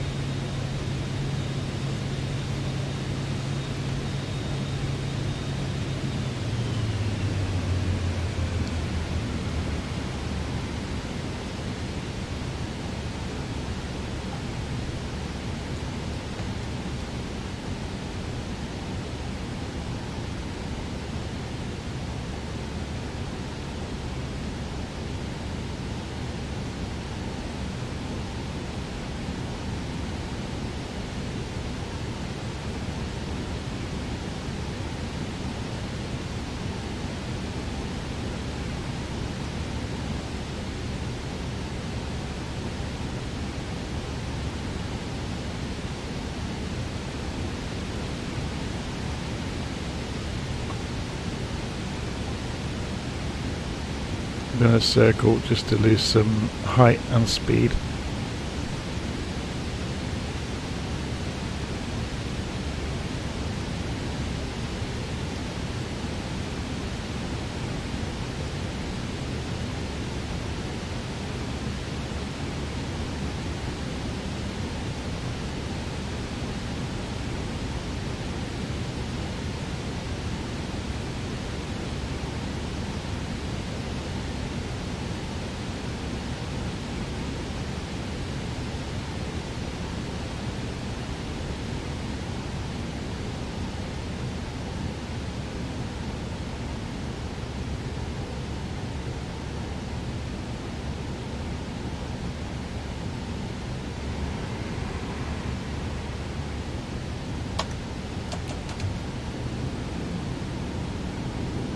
Okay, I guess this is where we find out.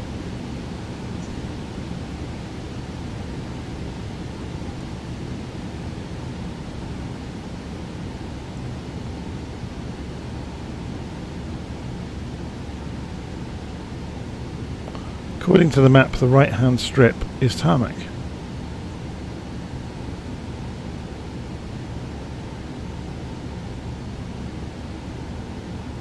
Doesn't look like it to me.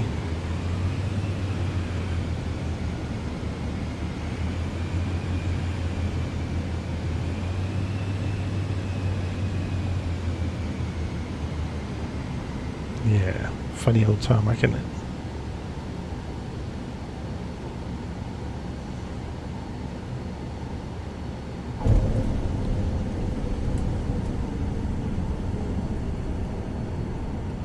I think that might be a scenery anomaly somehow.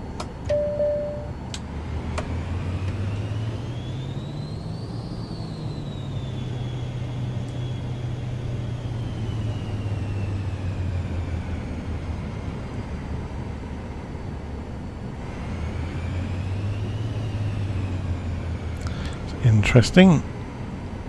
So what's that all about then?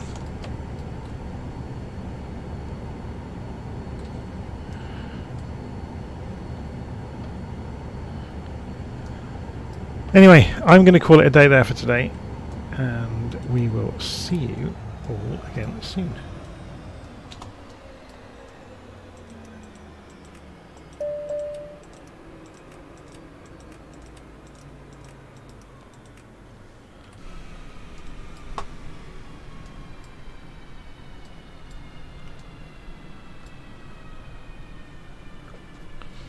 Should we go and undo the door? Or we would if it worked. What's wrong with that then? Presumably it's because we're not parked on the tarmac. Oh, and that plane over there is hovering. Oh, great one. Flight sim, well done. Anyway, I'm going to call it... Oh, perhaps we have to have the parking brake on before we can open the doors. Yeah, and then it does the weird thing with the covers. There we go. Interestingly, it opened everybody's doors. I've seen that before with Flight Sim, actually. It's one of its party tricks. Right. I will see you all again soon. We'll continue the journey north from somewhere in Manchester, probably not from there. Might even go from Liverpool and then continue on further up north. So, see you soon. Okay, take care.